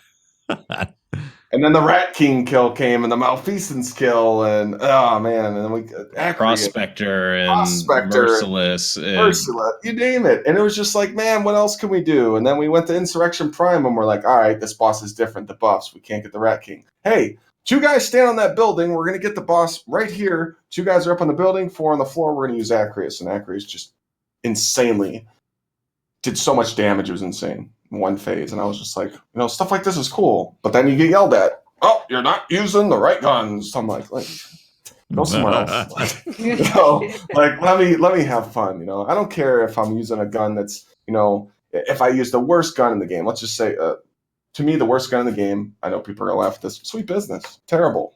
It's terrible. The Suros regime out DPS it, and if it took 4 DPS phases to kill a boss, people would be like, oh, you shouldn't do that. You can kill the boss in one go. Let me have fun, damn it. I'm just having, it's just, and then everybody now is like, I remember when the ammo came out for the Whisper. They're like, it's so gone. And I looked at chat and I'm like, you got 9 bullets, don't miss. Don't, And I'm like, you got reserves, you get to 12, but hey, if you've got lucky and got to take an ornaments or a fallen ornaments, you're good. But it really wasn't that bad. I would miss shots on purpose and still be able to kill, do things fine. I don't think that was like a big change with the ammo economy. I mean, I really think that it was, it comes down to that I can't stuff. I hear that all the time. Yeah. I can't do this. I can't. Man, we did a perfect example. This is a really cool story. Did a LFG raid. I always mess with chat. Like I said, everyone can agree we're entertainers. It's TV that people can talk to us on. I feel like it's our job to, hey, Tefty's coming on at 9:30. What's he gonna do today? Gonna die a lot. Hey, Dying but Sekiro. yeah, right. But you're dying in a game, or you're having fun, and people are just laughing at you, and you're calling it out, watch, I'm gonna round this corner and get one swiped, I'm dead. People are laughing, so I'm like, hey, what do you want me to do? And they're like, do an LFG raid. So I go on Bungie.net. I go looking to help people with Scourge of the Past. Immediately, I'm talking 40 seconds. I had a list. It was insane. And they jump in Discord, and I told them, I'm like, hey, just to let you know, we're live. I just want to play with the community because I love playing with community members and just having fun. They're like, cool. Well, little Timmy joined up, and he was 540 power level. And I went to click Scourge of the Past, and requires annual pass. And I'm like, oh no. And there's Timmy right there. And he was just like, okay, I get it. I just can't do it. And man, I'll tell you what, it went there, it went there. Timmy left, and I was like, Timmy, come on back. I bought him an annual pass. I was just like, here you go. Nice. And what's cool about it was I'm looking on Amazon, and I'm like, I can't buy the $25 one. It's 20 or 50. And I'm like, well, why buy two 20s? I'll just give him the 50. So I bought him the 50. He downloaded it, came in, and he's just like, well, I'm too low power level, and I don't have this, and I don't have this gun. That's what people tell me. I'm like, look, bud, you're good. I don't care your power level. I have little corners that you could stand in, and you could see the mechanics of the fight, and we'll take you through the raid. And we did. And he's firing his golden gun at Prime in the end, and he's like, it's saying immune. I'm like, keep it up, bud. You're doing good. It's intimidating him. Trust me, it's working. It's working. It's working. He's scared. And I'll tell you what, I kept telling Timmy, I'm like, don't go near Prime. He will stomp you in the ground. And Timmy just kept dying. He kept going down. I'm like, poor little buddy. But this is what's cool, okay? This is what's cool. His mom tweeted out, like, thank you. Thank you for doing that. And I thought it was really cool. Timmy, being, kind of seeing what happened to him, he took the other 25 and he gifted it to his friend so he could have the annual pass. That's awesome. I thought that was cool, And yeah, it's a ripple effect of you doing a nice deed, right? No, and then people are like, you know what, I want to do that too. I've done that to a lot. When Rise of Iron came out, I gave away like 30 copies. Destiny 2, I think I did 50. I mean, my community is nuts sometimes. They just start breaking buttons and go, hey, give this one away and do that. And, and it's just, and I've done that a couple times where I've played with, viewers and they come in and they go, well, I don't have this content. Well, hold on a second. And chat's just sitting there like, ... He's going to do it. And I'm like, hey, I'm going to get you, get you the content, and it's just, I just feel like, you never know. I'm a firm believer in karma. If you do something good, you'd never know. It could save you from bad. Something good can happen to you. And it just gives you that, positive, feeling. And, I'm so thankful for this community and just Twitch and just everybody, just to be cool. I mean, like last year on the Guardian Con, I'm just standing there. I come inside and Tefty's like, yo, Clyde. I'm like, how the fuck does he know who I am? I'm like, oh, hey, what's up, bud? And he's like, yo, man, and we're like talking. I'm like, man, that's really cool, like I respect that, and it's all just about community, nuts, man. Yeah, and you're just not used to that kind of feeling. Like I went to Guardian Con and people like want to take pictures, and I'm like, I'm not that cool, like, and it was just a cool feeling, And then we had a booth at the DCP table. That was cool. Yep. The stream team, game guides, and everybody's coming up. It was just stuff like that's just priceless. I can't wait for this year. Bad weekend, but hey, I'll be there. But definitely a bad weekend. But I mean, it's just really cool. Just to see how everything comes together and do stuff for the community like that, and absolutely, it goes a long way. We have to talk about the TWAB, guys. Yes, there's some stuff. Pat knows all about it. He was reading it on stream. I read it on stream earlier. There's a lot of cool stuff. There's a lot of cool stuff in here. Yeah, so for the refreshing tab on the TWAB, we got some updates coming in the game. Nice. Nightfalls, they are going to be changing up. They're basically going to change it so hopefully we don't have as long of streaks anymore. Yeah. Where moving forward, we'll be putting an effort into preventing streaks where nightfall specific where specific nightfalls appear multiple weeks in a row or don't appear at all for months. When making sure your experience tackling strikes associated with seals isn't feast or famine. So yeah, we've definitely had some time where certain strikes don't show up. I think that's a very welcome change. Yep. Yeah, that's makes sense. Mm-hmm. What about these weapon frames? Yeah, these weapon frames. So I don't know if anyone else has been keeping track, but I've been looking for a machine gun frame for about 8 weeks now or whatever. That Feeding Frenzy Rampage? Yeah, don't worry. Well, you can't get a service revolver. I can't get a Hey, it took me 81 Kindling Orchids to get Outlaw Rampage. So okay, well, 81. By the way, the 81. service revolver only has 5 perks in each slot. Like, yeah, the odds of getting an Outlaw Rampage are actually pretty high compared to a lot of weapons. Anyway, 801. She will now sell every single frame. Every single one. So if I want to forge a hand cannon this week, and I want the sniper, and I know next week I can forge the same one because all of them will be available. I think that's awesome. Yeah. So you can pick whatever you want, but you will not be able to get like infinite powerful frames. You are still limited to your 2 powerful frames per week. But yeah, you can pick what frame you want now. That's awesome. That's good. That's been a very much requested change. Let's see. Anything else? All right. Patch preview. Oh, this is where it gets interesting. Well, just as a heads up, they don't talk about any sandbox stuff in this patch. So if you guys were looking to see, hey, spectral blades are finally nerfed. Right. Not happening. That better happen. Yeah, I hope that happens. Anyway, Dreaming City, all the stuff in this patch preview is basically just investment related. So Dreaming City cosmetics and Last Wish cosmetics drop rates for Ghost Ship and Sparrow have been double, tripled, or more for their respective activities. A lot of people have been waiting on those RNG titles to. I'm still waiting on that Ghost to give it up. So that I think that's kind of cool. Yeah, I'm really hoping that we get to see people actually start getting those Cursebreaker and Riven's main titles because, enough has been said on that. Also, 1,000 Voices will still be rare, but they've tuned the drop weights to give significantly better chances. They've been dropping. Yeah, they've been.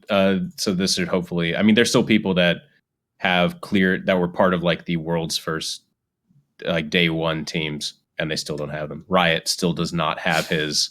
Really? Yeah, Riot still does not have 1,000 Voices. They were supposed to get it though, right? I don't know. I asked people last night at dinner, and they said yes. No, he still doesn't have it. So I'll believe him. No, maybe check. And I honestly believe that though. Increased drop rates for various lore books from Cade Stash, Dreaming City, Tangled Shore. Invitations of the 9. They're going to be fixing. So right now, if you pick up an invitation from the 9 from Xur, and you don't complete it like before the weekly reset happens, you basically can't do it on that character again that week. That happened on my Hunter because I was just busy during the weekend, and I completed it on the other 2 characters. Well, oops, forgot to do it on my Hunter. Well, okay. So after update 2.2.1, hopefully you'll have through Thursday. So you'll basically have a full week from when Xur comes, more or less. You'll have 6 days to do it. Yeah. Nightfall Power Handicap. So what they changed in the Nightfall Power Handicap, you now have to make the handicap go up to 100 plus to actually get the handicap to change. Yep. Which is... that I don't really mind that because it makes sense. Nightfall's an in-game thing, and like if you are at the level, like it's so easy if you're at like 640, 100 levels means nothing. You're basically at level. You're at level for the Nightfall then. Yeah. So since you do have to click that button 100 times, they are adding a plus 25 button, which is awesome. Yeah. I think that was much needed. That's good. Or they're adding plus 25 and max handicap buttons, so that's great. Yeah, just be able to be like. I'll be honest, that did annoy me having to click it 100 times. times. I would always just pass the lead. I'm like, I got a 100K setup card. Anyone else want it? Because we would do the normal Nightfall first, and then the 100K, and like I'd be passing leads. And I'm like, Yeah. I think I still have just like an easy one set up, so I just pass it to someone else and make them click. Make them do it. And just make them do it. No shame there. Also, they'll be talking more next week about Arc Week and whatever the hell that's supposed to be. I'm excited for it. I think it's gonna I think everything's just gonna you can either go both ways. Arc damage is gonna increase, or everything is just gonna be arc and destroy us. I don't know. That's the only thing I've gotten from it. Bring back all exotic arc weapons. Fourth Horseman. I'm in. I miss my Dregs Potato. I love. Fourth Horseman just wanted for Dregs. Fourth Horseman with Arc Burn and Specialist. That was fun. You would make any boss. What about Zalo's Supercell? The Zalo's Supercell. The Hereafter. So good.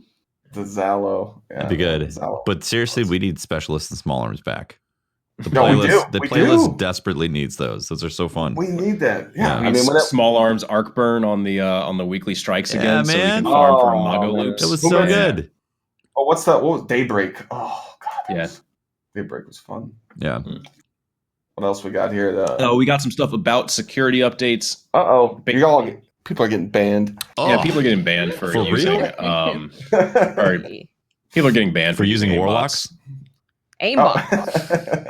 Aimbots and macros. Yeah. Well, they're basically talking about aimbots versus macros, and they're like, look, we didn't we fixed Titan skating macro issue in game, but we also know that people want to use automating tasks because they may have like disabilities that just keep them from being able to actually play the game at a reasonable pace. Right.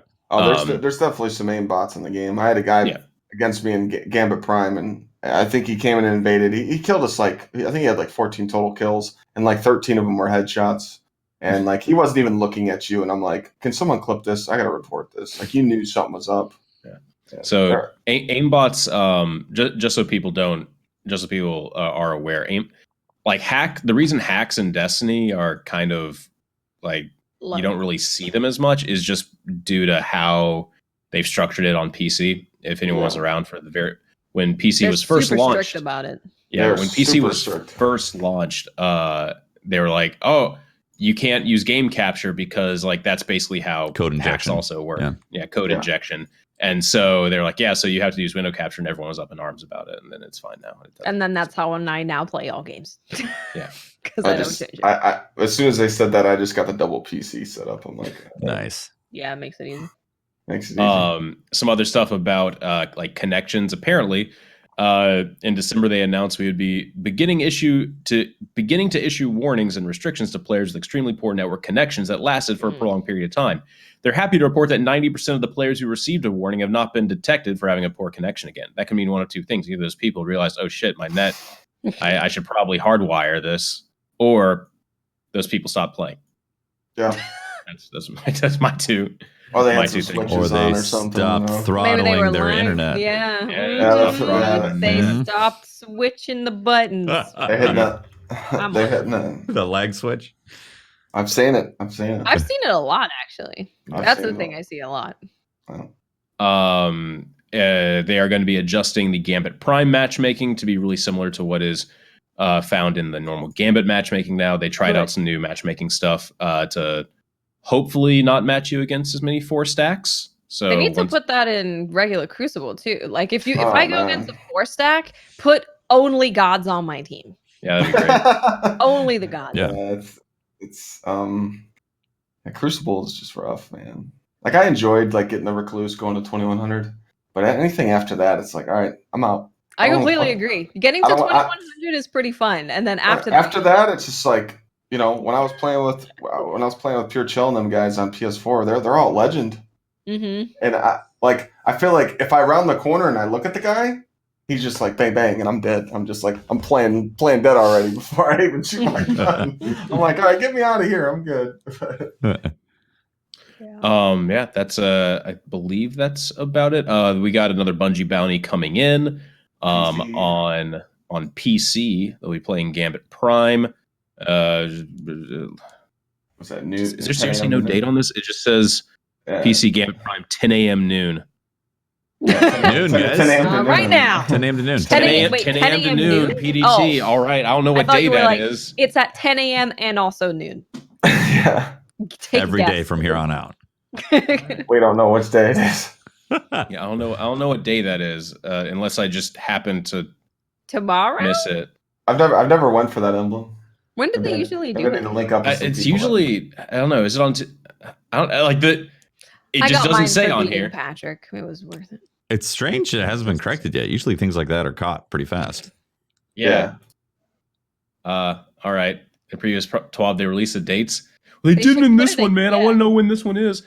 They should definitely do it again. It's on Wednesday. Okay. All right. Wednesday the 3rd?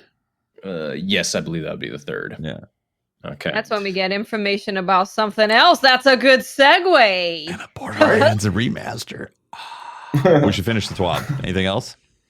There's art. You should check out the art. Look at the art. The art's cool. The thorn. Art is always dope. We're getting more info on Borderlands 3 on the 3rd. What's Borderlands 3? Borderlands is a video game where there's looting and shooting, blasting, fire and acquiring, firing and acquiring, slapping and grabbing, slapping and tapping grabbing, and slapping. There's also 1 billion guns, right? 1 billion. Yeah, they said. I'm gonna count them all. If there's not 1 billion, I'm gonna be sad. Yeah. In that trailer, they literally said 1 billion guns. Now, does that mean 1 billion different guns? That could explain why it took them so long to release the game, or is it like 5 years? What? They've been working on it for 5 years. Yeah. Borderlands 2, I believe, was 3 years. Was it 3 years? Huh. I think so. And it came out in 2012. Then 2 years later, the pre-sequel in 2014 with the Destiny. And now we got Borderlands 3 sometime around the corner. 3. Yeah. So what did you guys think of the reveal trailer? Well, the trailer was fantastic. Yeah. It was awesome. It was Once we actually got to watch it in smooth non slideshow. slideshow. non-slideshow. Yeah. It was cool. The dancing little gun got me. That was funny. That was amazing, right? The Guns that walk. Guns that walk. Yeah. Guns that walk. We got you, boo. I played Borderlands 1, didn't play 2, but I'm definitely gonna check all 3. You amazing. played 1 but not 2? Yeah. Did you like 1? Yeah. Okay. Yeah. Did you not play 2 because just wasn't Just busy. feeling I busy? wasn't gaming at the time, and then I Okay. got into Destiny, and I was kind of just like, That's hey. fair. But it was it was kind of like the same community though, It's like Borderlands and then Yeah. Destiny. Mhm. a lot. so it was a lot just of the a Destiny lot of- community kind of came over from Borderlands to. Yeah. So it was more of just like, hey, I should have played it, but I just got busy, But I'll definitely be checking Dude, out. you're That's an- honestly pretty exciting that it's basically the same community because Uh-huh. always the thing with switching games that sucks is you lose the Destiny community, and the Destiny community is Oh yeah. such a special community. But with Borderlands, you're probably gonna still have basically the same community. But Yeah. then some I could still play 2 though. I mean, I might. Just throw it The in, thing you never is, know. I wanna play 2. I'm envying your position dramatically, not having knowledge of Borderlands 2. I would love to wake up and be like, I haven't played Borderlands 2. I should play that game. Like, you're in for a treat, Yeah. honestly. You can take out a part of your brain. I highly recommend actually doing a playthrough of Borderlands 2 just because like the story is really good, the general loot and everything is awesome. Raid bosses, And man. if you bosses and if there's one piece of DLC that you have to play, Tiny Tina's the Tiny I heard Tina about That Tiny is- Tina. She's Like, cute. that is just one of the best pieces of DLC type content Yeah. I've ever played in any Yep. game, period. We need to go back and play it then. Mhm. Let's do it. Let's do it. We gotta play Absolutely. some Borderlands. I think I still have my character. I might have to just start over. That's the thing, like- Clyde 2, Borderlands 2. I'm in. Let's do it. Let's do it. The thing about Borderlands is like they treat loot like it's ubiquitous. It's just like it's water. It's running water. Loot is constantly it's flowing. everywhere. Yeah. Like 10 guns drop, and you're like, which one do I want? Yeah. Obviously, legendaries are rare for sure, but they can drop at any point. Like you can have world drops of legendaries that happen. It's just like you're always getting loot, doing stuff, and that's what's really fun about those games. And I feel like the trailer is doubling down on that. They're like, yes, we're not changing that formula. Good. There's a Good. billion. That's what guns. people want. People like getting drops. Yes. It very much felt like they know exactly what people want from Borderlands. Like you are in it for the story and the characters, and then a fuck ton of loot and some just really crazy shit. Yeah. And Yeah, weird stuff. Yeah. Yep. just there you go. There's Borderlands. I got And like it's a true looter shooter. it is. Yeah. I mean, Definitely. I got like religious tones from that trailer too. Like it seems like the two antagonists, I don't know if they're brother and sister or they're one's a siren and like Okay. So we discussed this on stream today. Here's Yeah? my personal theory. They are the same person, but from different universes. So like the brother went into a vault that accessed the other universe and teleported himself, which is actually a herself from other universe to this universe, and then they're just gonna go around fucking shit up. It's That's very my theory. 2019 of you, Patrick. here's the thing. They are a girl and a boy, and also time travelers, and also both, and none at all. They're not time travelers, they're universe travelers. Here's Completely different. Here's the thing Here comes though. the Lord. Here's the thing though. She's, I believe, a siren because she had the tattoos of the siren. Mhm. And there's like only a certain amount of sirens that can exist in the universe at the time for the lore. So I don't think he could be the same person. Mhm. I mean, Different time zone. Just drop the universe thing. Time, we're good. It works with time. Yeah. Oh, he had red stripes?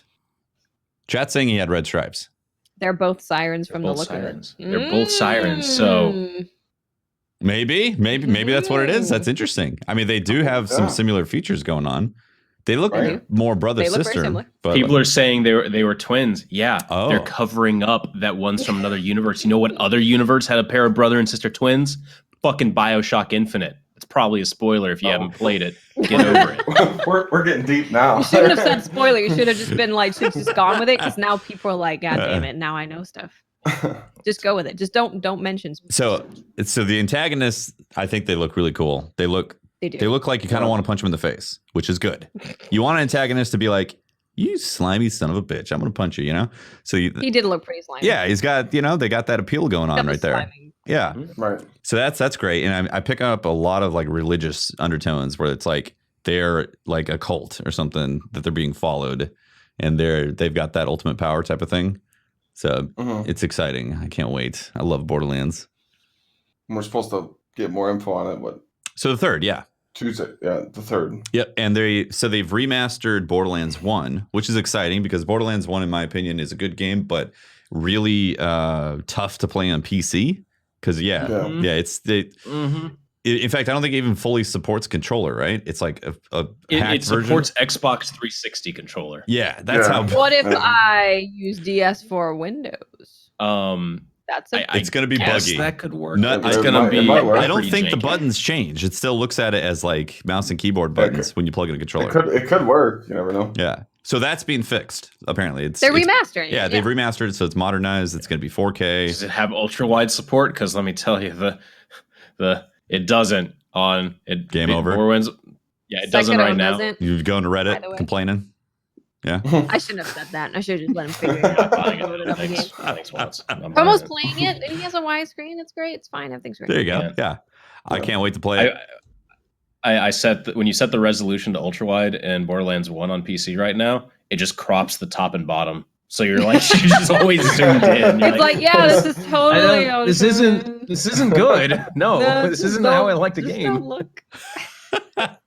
That's hilarious. Yeah, I'm excited to play that because there's a lot of cool things coming for sure. I enjoyed Borderlands 1, but Borderlands 2 had so much polish and just like I like the loot system better in Borderlands 2, and that's kind of like one of those debates that some people think Borderlands 1 loot's better than 2 and vice versa. But I personally like Borderlands 2 loot better. But knowing that they're going to remaster this, I'm excited to jump in and have like a full playthrough, max level, and supposedly there's new weapons that they're adding too for Borderlands 1. Yeah, they said they're going to be adding new weapons. Most importantly, they're going to be adding a mini map to the actual screen instead of in the menu. And 4-player co-op. Not having a mini map. Yeah. Dude, we could play the whole thing. Borderlands 1, Borderlands 2, play the whole thing. Also hit up Tales from Borderlands because a character is in there that's in Borderlands 3. So you'll actually get to know the character from playing. Apparently it's all connected. And it's all connected. I did say at one point in a stream that if they announced Borderlands 3, I would play Tales. So I'll play it too. We're all playing it. I guess I'm locked into that. You're locked into that one. Or I could forget about it like The Witcher 3. Tough decisions. What's that? Good question. I don't know. Maybe somebody could, that's coming out on Wednesday of next week, April 3rd, and information about Borderlands 3, which is super exciting. Yeah. I'm sure it'll probably very exciting time. Probably drop in summertime or like late fall or something. Historically, it's been September or October when they release those games. It's probably when it's coming out then. Yeah. Because I know they said they weren't going to announce it unless it was like ready to go. Yeah. They don't want to do a big build up, big tease. Like they want it to be like, here's a game, we got it coming, and then you play it shortly after. Yeah, like Anthem did. It was an Anthem update. Did anyone play it? Heard some pretty rough things going on with that. Yeah, I heard rough things too. I heard they made it worse. They made it so that if you're still on that quest where you have to unlock those vaults. Oh, those were fun. Have they made it so I don't have to do that? I don't know. I don't know. I think no, they did. That was in one of the patches. I remember reading it. Yeah, I think that's old news. They fixed quite a bit of that. So it's easy. No. As in, they made it easier because if you start at level 3, it'll start counting. Yeah. But if you are currently on it, if you're currently on that bullshit step, you still have to do it. So until they just completely remove that part of the, I'm not playing it. I'm just not playing it. It would be easier to just start a new character. Then you're right actually, because that quest is pretty early on. That quest, you could just start again. Well, it's interesting. I didn't honestly have that much of a problem with it because I was already doing things. By the time I hit that quest, I had done half the requirements already. Yeah, that's how I was. Yeah. I mean, but I had some of the grindy stuff I had to do. I didn't because Watts hit up every single chest I and opened it. basically everything That's because true. I was I playing saw a chest, I opened it. slow chunky Slow. boy, so I had nothing done for that. I was like, well, yo, the Chunky Boys where it's at, man. that's all I played. Yeah, he was pretty awesome, smacking everybody God, around. Speaking smacking of everybody. Chunky Boys, there's going to have a Borderlands 3. There's going to be a mech that you can call down. So I think it's the robot. So we're Diva and also Timeful. Yes, and then your buddies can hop on top of the mech and ride with you. Hell yeah. That's pretty That's cool. pretty dope. Yeah, Don't Good let shot. Patrick drive. Or Pope. what? Or Briar. yeah. By the way, They'll all kill us. Briar's not here tonight because we ate him. So Yeah. rest in peace, Briar. But we didn't You're stop awesome. at the egg. The leg. He was too delicious. Kept going. Yeah, we had to eat. It had to be everything. So he had a good run. He was a good man. All right. He was a good brave Briar. Brave barbecue Briar. So that's exciting, guys. Can't wait to play some more Borderlands. Well, In Sakuro news, we have to talk about it a little bit. We beat the game. Well, Did both me and Tefty beat the game. Tefty beat it last night. I beat it earlier today. it was We have amazing. experienced- it's It gotta was feel amazing. it's gotta feel pretty rewarding. It does, yeah. Fighting an optional boss that is the hardest boss in the game was rewarding. Yeah, I think it was the no spoilers. I'll just say the Fireboy. No spoilers. Fireboy was definitely the hardest boss There for was me. fire. Yeah. Yeah. A lot of I fire, a don't lot of do rage. well Yeah. with Fireboy. What would your rating of the game be, Watts? If you were to give it a something 9 out of 10. Okay. I take away a point for water. Really? Forced me to go into water, and I don't like water. Interesting, huh? I actually Also, really I like the didn't- water. The water is cool. I hate water in video games. It puts me on edge and makes me every time something happens, I'm like, Like new I'm so anxiety. on edge. Anxiety kicks in. Anxiety. It is Okay. anxiety inducing. Also, That's I didn't understandable. really enjoy the underwater fighting Mm, that much because I couldn't use all the stuff that I was really enjoying. that's true. Yeah. But there's nothing in the game that's bad or that I would change, honestly. Yeah. I thought all the fights were interesting. The prosthetic upgrades is really cool, which is why New Game Plus I think is going to be really fun because you can actually get those later upgrades that you need this item to get the Mhm. later ones that Oh, you right. only get from eating things. Yeah. So yeah, I love it. I think that's going to be my game of the year no matter what, honestly, just because there's just so much about it is so good. Nice. Now that you beat it, can you go back and play it at like a harder difficulty with all your armor and stuff? You can. So there's an option of playing it on hard mode when you start again. I don't know if you want to do that on the second one. Maybe the third. The second one is I tried it. I tried it. Basically, I don't know for certain if this is the way it works, but it seems like if you don't perfectly parry, you take damage, no matter what. More so it's like the hard mode of like God of War feeling. Like you get hit once and you're done. Yeah. That's Yeah. well, I don't know about once, but like it in essence like that, like playing on hard mode on God of War. Well, I'm saying when you're in a boss fight and you pretty much miss a melee or Yeah, there you go. or nothing, you're just like, I'm done. Yeah. Yep. I didn't parry that hit, so I'm just gonna start over because Yeah. nothing's worse than messing up in the beginning of a boss fight and then you get the boss down to 10%, knowing if you wouldn't have missed that parry in the beginning of the fight, you'd beat the boss. Exactly. Like, oh, man. Right. I've had those. That's why I'm like, just kill me. Just kill me. Yeah, just get it over with. Reset. Yeah. Just I was freaking watching do it. people. What was I watching? So I was watching people play the game. I forgot I was watching. God, I forgot what I was watching. I was just lurking in the directory, and they were fighting that ghost, the ghost boss, Trying to think, which there was- the one in the forest. It's like a ghost, like a white ghost that like It floats was a around. monk. Was it a girl? a girl. Yeah, Okay. Okay. Orin. yeah, that Orin one. of the Man, water. that boss was something. With the one that was playing an instrument and it was all sad. Yeah, that one. Yeah. Yeah. Okay. Yeah. Yeah, that Basket one, on her head because she's like freaking can't look at the world. That boss looked rough. you Yeah, know, she was if pretty you- rough. But I first tried her. Oh, nice. first try. Nice job. Oh. She took me a few attempts. Anyone who actually just attacks me with a weapon, I'm like, all right. As soon as it's okay, spears are a different story. I don't Don't do well with spears. Getting used to it, but I don't do well with spears. And yeah, when I can't parry and I can't just have like a let's go in this 1v1, I struggle. Mm-hmm. Yeah. Yeah. It's so the game, in my opinion, is also fantastic. I'd say 9 out of 10 is pretty solid for me too. The things I didn't mind the water, but I would say the thing that docks a point is that like I miss certain RPG elements, and I think it's cool that they gave like a very focused direction with it. But I do feel like it takes away a little bit from like saying you want to do a playthrough with like Bloodborne. You could be like, I'm gonna do a Cane only run, or you want to do a Blood Tinge build, or you want to do like a strength type of focus and use these different weapons.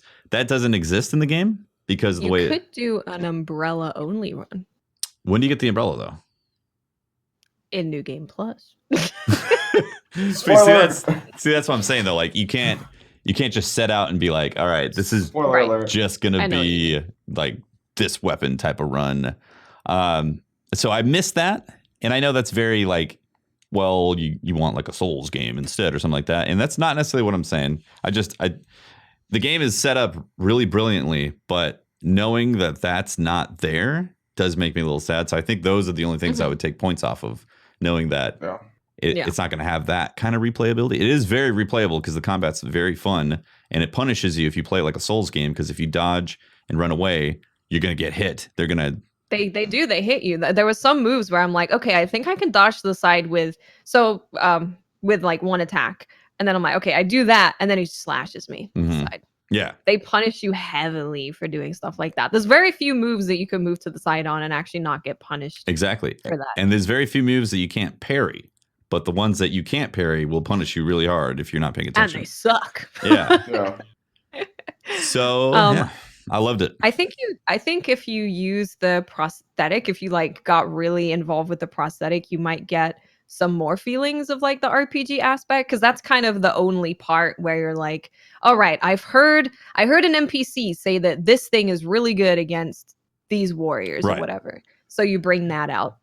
So I really like that about it, is where you're hanging out in the world and you'll hear a conversation or you'll read something and it'll say, oh, the Okami warriors are really weak to this thing. And I'm like, okay, I'll keep that in mind. I do really like that I have to know my enemy. And I think that's so perfect with just how shinobis are, where it's like you have to fully understand your enemy and understand how you can approach your enemy to make it not hard on yourself. Yeah, well, totally. Not as hard. For sure. But I am the master of the blade. I will only use that. I mean, there's a prosthetic blade. Poison stuff like that. You just gotta, study the boss's patterns and find your loophole. And once you do, you can kind of punish them for it. But like Watts was saying, if you try and dodge or too much, you'll get punished for it. Yeah, if you don't learn to parry in the game, you're gonna get punished heavily. And it's just like any game. Yeah, I mean, like if you can't parry right, or you're dodged the wrong side, they'll like hit you with a double slash move that you haven't seen before, and you're like, what the hell was that? So like Bloodborne, there was these iframes you could use for dodging back and forth, and you could really crutch on those and not parry. Yeah. Like a lot of times you could just avoid visceraling in Bloodborne. And this game, if you even remotely crutch on that, you're going to die really fast. And I saw lots of people complaining about that at the beginning, be like, oh my God, this is the hardest thing ever. Well, instead of dodging, you must parry now, right? Yeah. You must become master of the sword. Yeah. I mean, but you can like have those moments where like when you're playing, any game like that, and like you're just getting your ass kicked by the boss. Just go take a 5-minute walk. Yeah. Just pace around the house, maybe kick something. Like, all right. And you go back and you can beat it first try. Exactly. And then you get mad at yourself for like struggling. I feel like that's like the point of those games I watch. Like sometimes I'll just go on YouTube and I'll type in like Dark Souls Rage and I'll just kick back and I'll just laugh so hard. Like, cause stuff like that's just funny. Like when Cuphead came out, I was dying. Like I was dying just watching people rage so much. And Cuphead was great. There's a second one in development, isn't it? I'm pretty sure there's a Cuphead 2 coming. That's what I heard. Yeah. I heard that. Yeah. Cuphead's on Switch now, right? Yes. Yeah. That's gonna be rough. Dude, That's dangerous. You imagine You you're got like Dark Souls. Son of a We got bitch. Dark Souls on Switch. Not my We got Switch. Dark Souls on Switch, and we got Cuphead on Switch now too. You can frustrate yourself in many ways. Yeah. All Yeah, on the you go. can rage on your bus ride into work. Yeah, just don't chuck your Switch. Whatever you do, don't want to do that. No. Everyone should play Sekiro. Even if you think you don't like Souls games, you're not good enough, or any of that stuff, you should really play it. The combat, I think, is my favorite, honestly. Yeah, it's really good. Of any. So I love the combat. The story is actually really good. It's not just a story where you're like, okay, some weird stuff's going on. I don't know what the hell's going on. The story is really, really good. Yeah, you can follow it. Oh my god, the environment's so beautiful. Yep. The boss designs are amazing. It is such a good game. Yeah. Really good. Patrick's gonna start it before Japan, right? No. God damn, why? Because I am currently fucking. I'm like, I am weighing the options of should I get my new apartment now, or should I just sign up for my new apartment now when I would basically not live there for a month and then basically pay for 2 months rent in 2 different apartments where I just wouldn't be living there. It's just fucking fine. But then I would have the peace of mind of also like when I get back, I wouldn't be like, oh, I need to find a new place to move into. No, it would be fine because I could be like, oh, I got this place. I got 4 days to move in. We're all good. But you have time. Well, yeah. So, you have plenty of time, Pat. I have time, but tell that to the apartment where they only have certain amount of availabilities. You have you have time to play Sekiro. No. You can finish it before. Sounds like you have time. You have time. What are you guys going to Japan for? Just to go. Just to go? Because Japan's awesome. Holtz wants to be a shinobi. Yeah. I am going to become a true shinobi. That's right. I've been studying the blade. I am a closet mall ninja, and I need to go to my perceived homeland. Should we do Twitter questions? What time? We're already running 2 hours deep. I don't know how much time. Well, let's do a couple quick Twitter questions. Let's give Nick a night off. Yeah, we could do some Twitter questions. Yeah. All right. You guys haven't pulled them up. I have one of them pulled. I have one of them pulled. Do it. You start. All right. From Cornholio says. Cornholio. Oh, I need to make this really bad because Briar is gonna. I need to fumble this. What am I doing? Oh, Twitter question. Yeah, Twitter question. All right, Cornholio says, which do you prefer better? The power leveling system in Destiny 1 Vanilla VOG, or the system we have today where everyone gets a power engram for all activities? Should power exist in weapons? ? Good luck tonight, Guardians, even though you won't need it. I will, though. I don't know what that means, Cornholio. Answer, neither of those. Fucking Rise of Iron.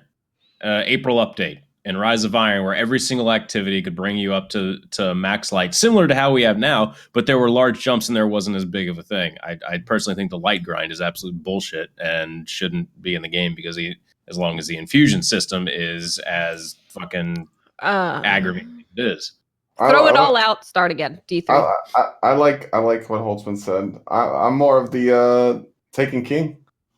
That 320 felt good. I felt like you had to earn it. Taken King was good. Yeah, I like that too. Taken King was good. Yeah, I agree. It was balanced, and if I'd feel like the average player was like 312, 313, and then the players that always did all their activities every week, and I got stuck at 319 forever because I couldn't get the stupid ghost. I was at 319 because I couldn't get a good ghost. Yeah, so I was like, all right, funny story about that. So Sparrow Racing came out. Or no. It was Crimson Doubles that came out. And they're like, oh, if you play, you get a 320 ghost. I'm like, this is it. This is going to happen. So I play against somebody. First round, bags me. Who would have known, right? So I'm like, all right, you little shit. In Destiny? Somebody teabagging? Yeah.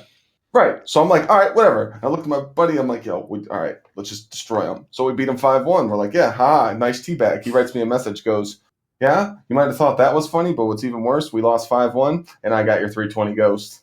I just felt like you kicked me in the nuts right there. I was done. That's brutal, man. Brutal, man. Brutal. Jesus. But then the next game, I got my ghost, and I was like, cool. But I like that leveling system. But that was a good question.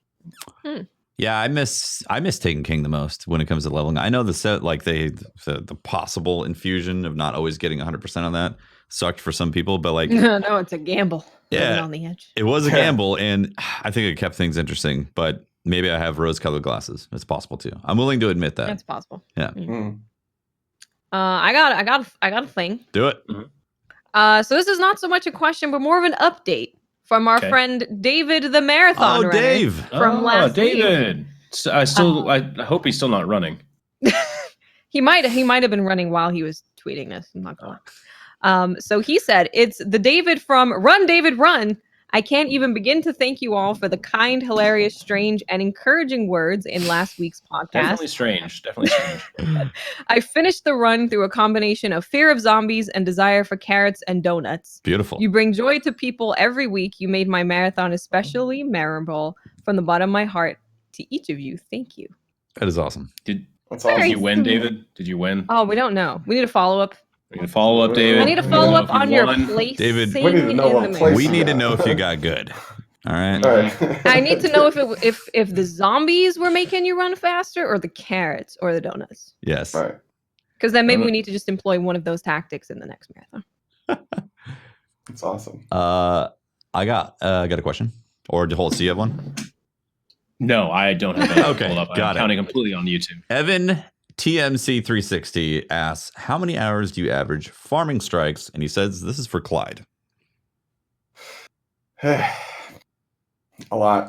Yeah? Ever since I've always enjoyed this. Like, remember when in D1 when we wanted to farm for the LDR Yes. and obviously the longbow. So I pretty much found a way in D1 to kind of just run through all strikes, and I was getting a Vanguard package every 42 minutes. So I would just That's efficient. figure out how to run through strikes, in 3 minutes, 2 42 minutes. minutes, Yeah. By the way, I was using 100 Tefty, so you might Thank you. That was the key to like that. success. Thank Wouldn't you, it be man. faster Thank to you. Go invis and hide from everything. That was the strat. Oh, don't Pope needed me for stick with that the 100 thing. Forget during the raid. But no, ever since I've I knew the service revolver was there, and I was just like, man, right now I want to focus on this other stuff. But now that I've been farming for it, I mean, I'm putting at least 5 hours a day until I get it. 5 hours. And I think it's just more of the hype. People are like, did you get it yet? Did you get it yet? And I say no, and they go, I did. I'm like, good for you. Son of Congratulations. I'm like, oh wait, you need that? You haven't beat the raid yet? Sucks to be you. Just kidding. I got a question. Let's have it. This is from the MQ9 Reaper.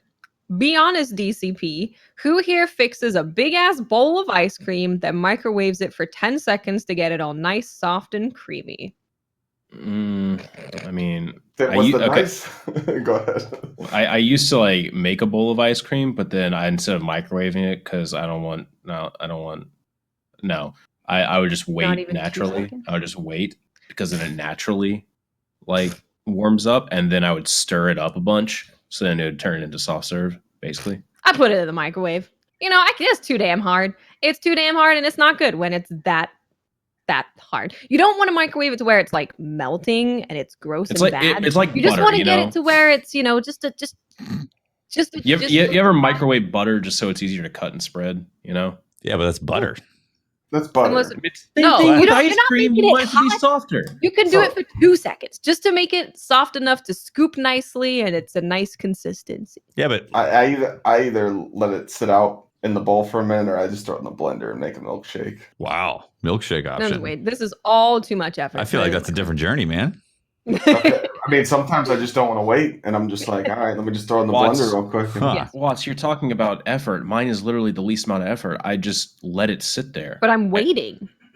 She doesn't Do want to other wait stuff. for it. I don't want to wait for She gets ice- the urge So for the is- ice cream, yeah. and she's like, I want it now. Exactly. Damn it. Ice cream Say, hits the Alexa, brain. set an alarm for 10 minutes, and then 10 minutes. Alexa, play me a 10-minute song while I wait for my ice cream.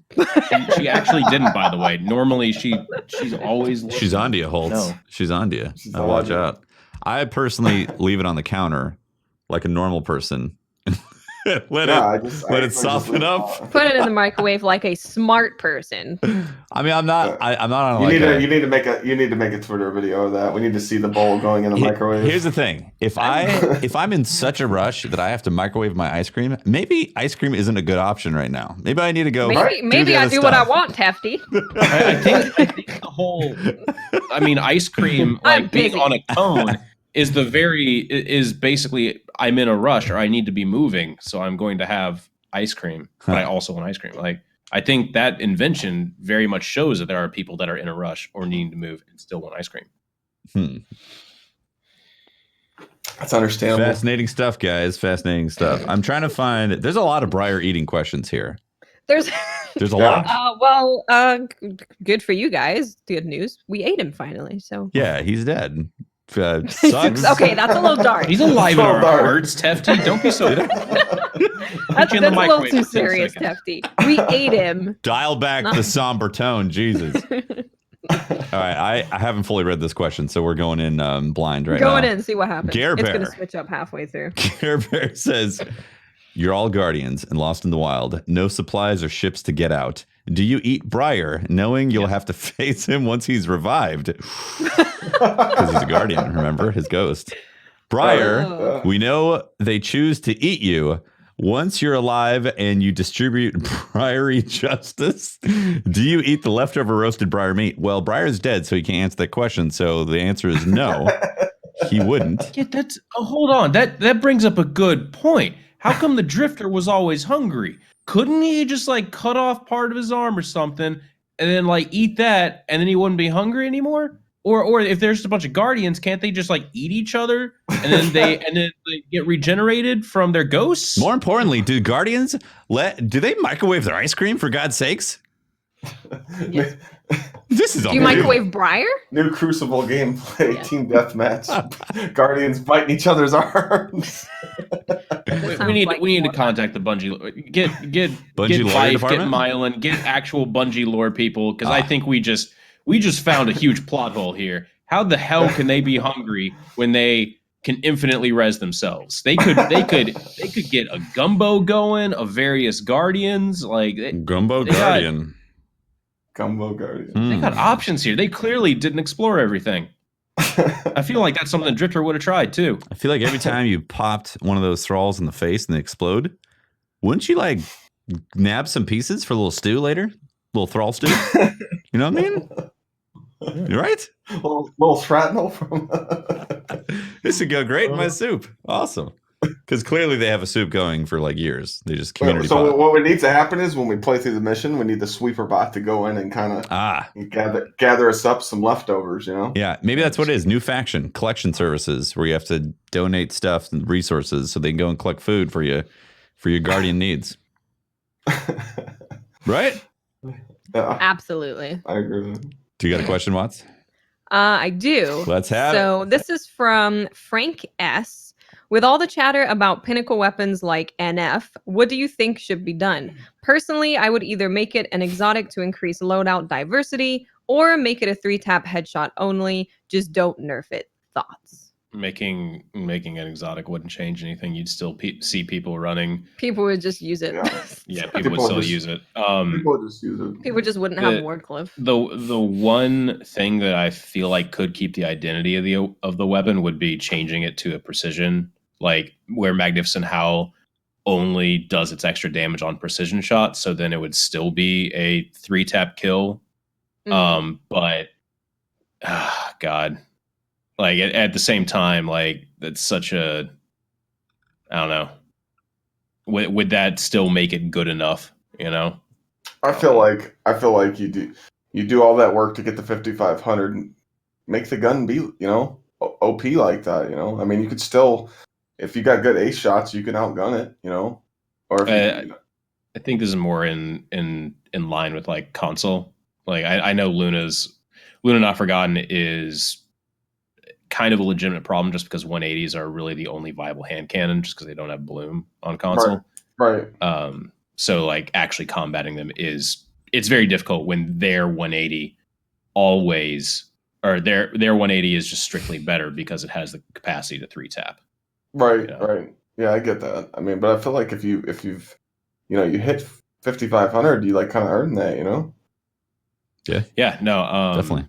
no, like I agree. You deserve a prestigious reward from it, which is why this situation is like such a hot button issue in the community. It's like we already went through like people saying, "Oh yeah, Regis Claymore, only way to get it, legend," and then okay, you can go get this in quick play now, basically. Right. People don't want their thing that they worked so hard for to get nerfed, basically. Right. Which I don't know. I think on console it would be good to see some options of like removing bloom on console to allow other cool. hand cannons to become more viable, and choices like that. Maybe 180s, could use less aim assist across the board because they are the only thing that's getting into nerf territory, which people don't like. But yeah, they got to fix the recoil on console too. Mm-hmm. It's pretty across the bad. board. I don't know what they need to do for Not Forgotten, honestly. Again, I basically stopped playing the Crucible after Forsaken came out, and I'm okay with that. But I know what they could do to not get into these situations again. And I think Chad Lennis was talking about it, like have great, unique cosmetics that you can earn once you hit 5,500. That aren't just, one small There thing. needs Like to be stuff. there needs to be really cool cosmetics that stand out. So when you go to the tower, you're like, hey, I'm a 5,500. Check out my bling. Check it. That's there what I'm needs to be saying. stuff He's along talking the about. way. You're talking now. You go back to talking about my armor. That's Exactly, what I'm saying. right? Like you go in there, like when you like load in the tower, and you got some what was that? Call of Duty. When you unlock a gun and you get so many kills with it, you got the diamond plate, the gold. Yep. You got some crazy vortex gravity plate, something, right. like we skin. want some so when you launch in the tower, you got this armor on that people are just looking at you like, what is that? Yeah. And you're one of a kind because you went and beat that nightmare raid mode, or you did some crazy Crucible challenge that week and you got it done. And I think that would just, Crucible challenges would actually be really good, I think, for the game. Like if there was a Crucible challenge each week that rewarded you with some kind of either a shader or an armor piece or anything that's cosmetic, anything where it was like you have to use this set of weapons. That would switch up the way that people play in the Crucible, right? You'd see more variety. Like, say you can't do sandbox updates all the time to create diversity in weapons. What if there was something like that where it's, hey, weekly Crucible challenge. If you want that cool stuff, you got to use a sidearm and also a sidearm. Mm-hmm. All right. Yeah. The one, I dig it. In regards to like the highest tier rewards offering cosmetics and stuff, we've had that in Destiny before. That was D2 at launch. Like, basically, that was D2 at launch. The only reason you did a lot of the content was basically for cosmetic rewards. To be fair, that was basically all the content was, changing how you look for the most part. Mm-hmm. So I think there is room in the game for like, cosmetic rewards at the top end of stuff. But at the same time, like, it's definitely not a catch-all. Destiny players have kind of shown that cosmetics aren't enough to drive players to everything. Here's the distinction, though, sorry. Not Briar. Excuse you, not Briar. Here's the distinction. I do not look that delicious. The distinction is that it was PvE that had all that and PvP. And when you have something PvP based, it needs to have cosmetics as your big chase. And a lot of cosmetics. Like you could say the Unbroken title is something to chase, but it takes you 3 seasons. It doesn't feel like something. It's too much. Yeah. It's not. There's not enough for. They need to. It doesn't need to be like the top reward, right? I want more stuff sprinkled along the way. 3,000, 4,000, 5,000, 5,500. Like you were saying, an emote. Even lower. Like maybe some cosmetic glow. Your skin glows more vividly because you hit 5,500. Like those are the things that people would actually chase after if they like playing the Crucible. It's not because of needing a better gun specifically. And just you could. Go ahead. No, you go, Clyde. Go. It's just like if you Gambit Prime sets, you get the full set, and you go in, you get so many Army of One medals, your armor turns into like some like bright red Siva looking shit, Mm-hmm. And then like, oh, that guy's an invader, but he's got like the tier 2 glow, so he's insane, so you can add little cosmetics like that. Exactly, yeah. Yeah, I mean they had that at vanilla launch, but they just didn't have the loot. Then they put the loot in the game, but then they take away those what were they? The things, the ornaments. Ornaments, yeah. They took away the ornamentation in the game for the armor that you could earn. Can we get a Titan mark that doesn't look like a butt flap? Just saying. They really went all in on the butt flap after that first one. They were like, yep. butt flaps are cool. Yeah. It's just butt flaps for days. Yep. The only time I've had that experience of people being like, wow, where did you get that? Is with the Trials gear in D2. Yeah. That's the only time in D2 that I've had that where it was glowing and you could put certain shaders on it to where you could make the glow change color. That was the only time that people have been like, where did you get that? Yeah. That was cool. But the D100 gear for Trials looked really good. Yes, it did. Yeah. I'd actually talking about like what to do with Not Forgotten and Luna's Howl as well, all those weapons that you have to actually work towards getting. What do you guys think about weapon sunsetting? Like Sunsetting? we take away, so sunsetting is where some guns just aren't available anymore going into the next season. After a certain amount of time, it's like they're not available anymore. Here's these new guns for you to go and get. It's like in Hearthstone, when a set is sunsetted, it's not available anymore. You can't play it anymore. Yeah, like you can't use it anymore. Yeah. It's like that topic's like a hit or miss, because like if someone comes into the game where they're just really starting to enjoy it and they know that they can go, get, Recluse and Mountaintop and, Luna's and Not Forgotten, and then like more guns to come, and then like a new player, they want those guns. Or someone joins in Penumbra and goes into the comp and can't even have a chance of getting a Not Forgotten. I mean, they're pretty much going to get outplayed every gunfight. So Watts is saying it would get retired though, so you couldn't even use it.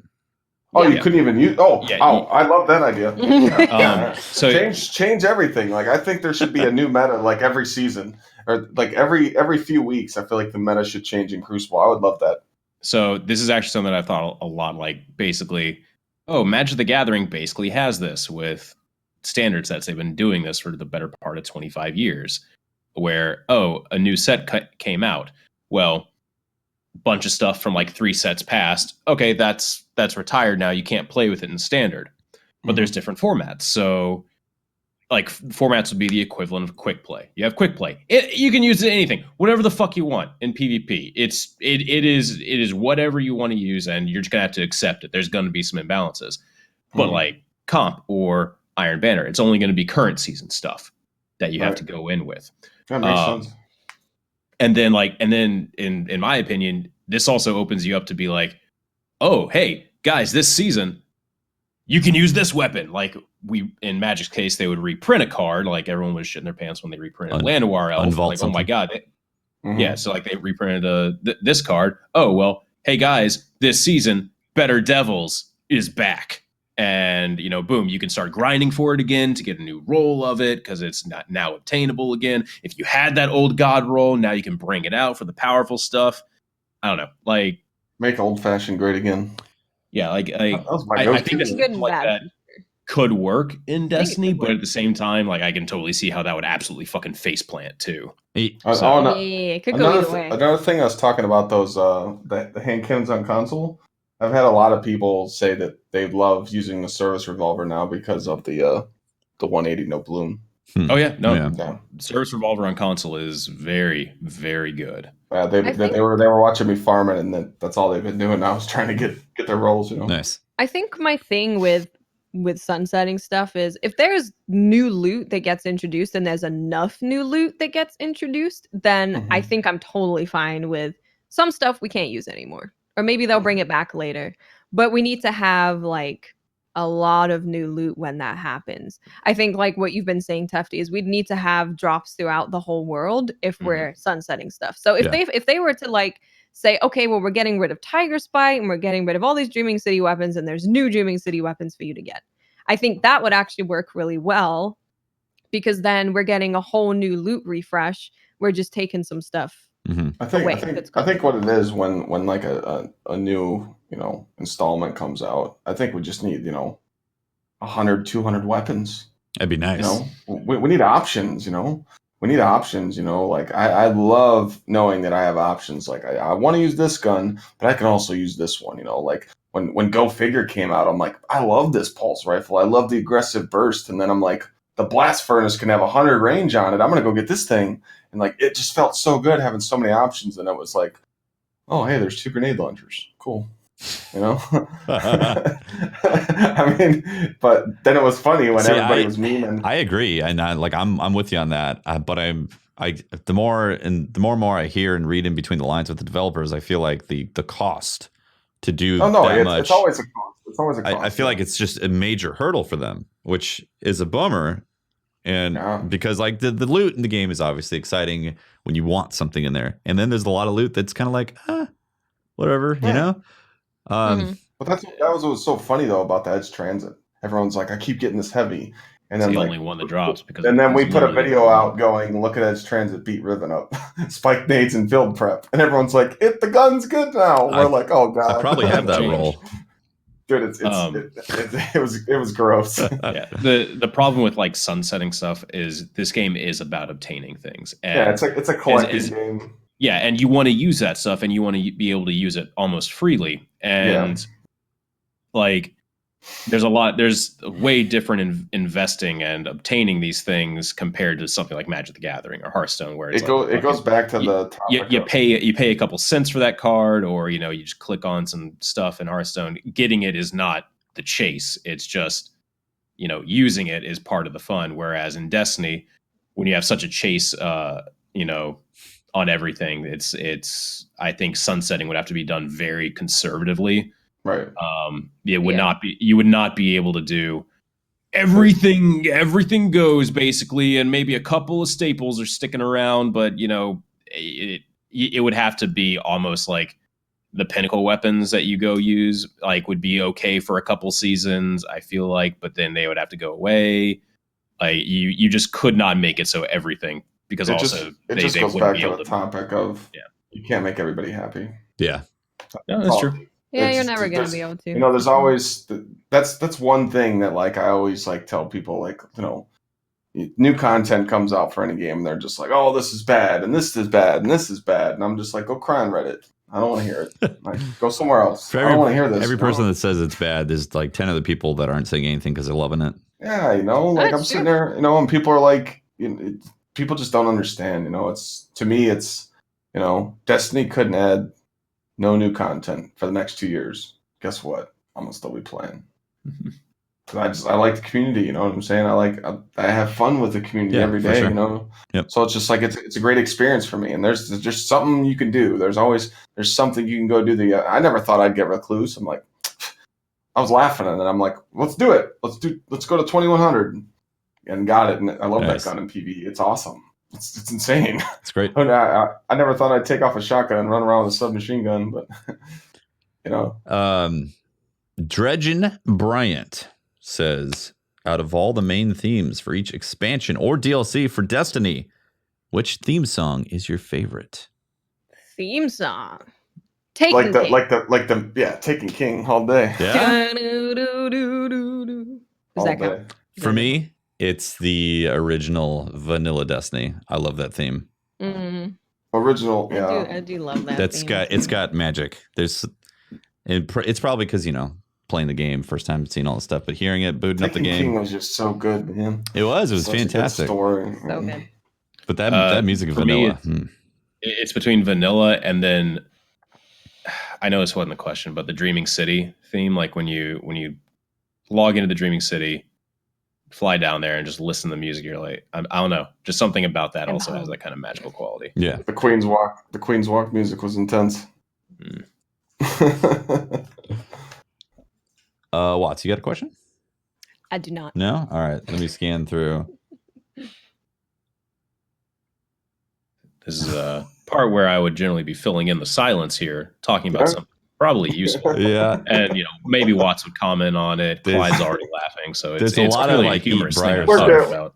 We're filling it in. Here's a tip for Sekiro. Use the umbrella.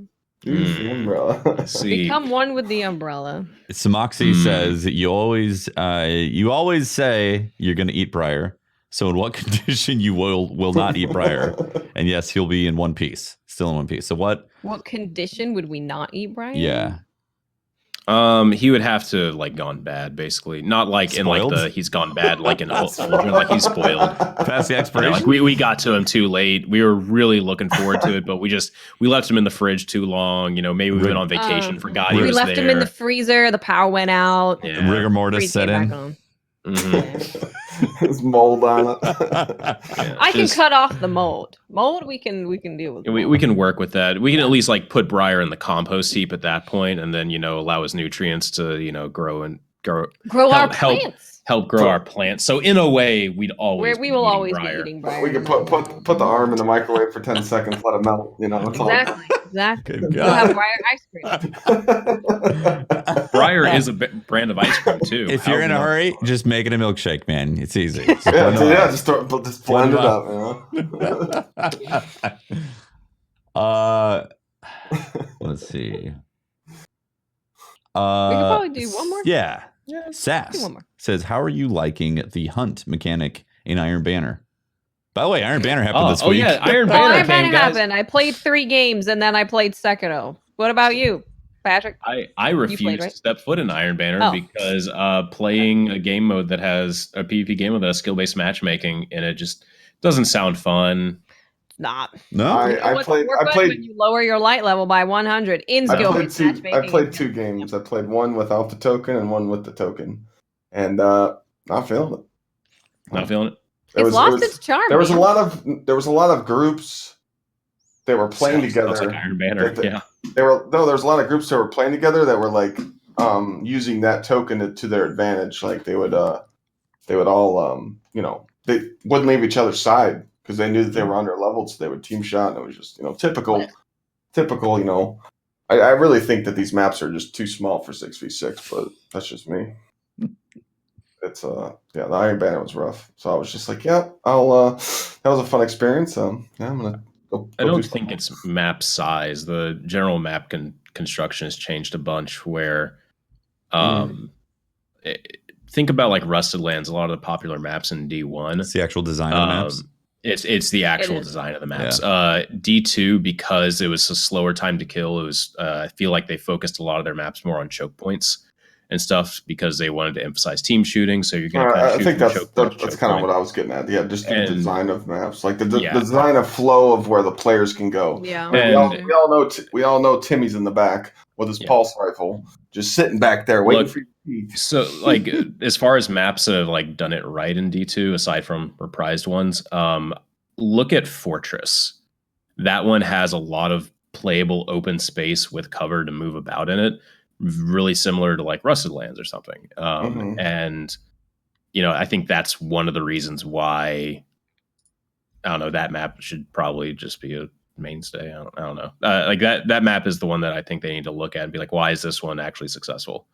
Oh. So well, hopefully they, I feel like it's in the works. It's making maps is really difficult. They also focus really hard on making symmetrical maps which Bungie, I understand why it's easy to design a symmetrical map, but your respawn system does not allow for symmetrical maps.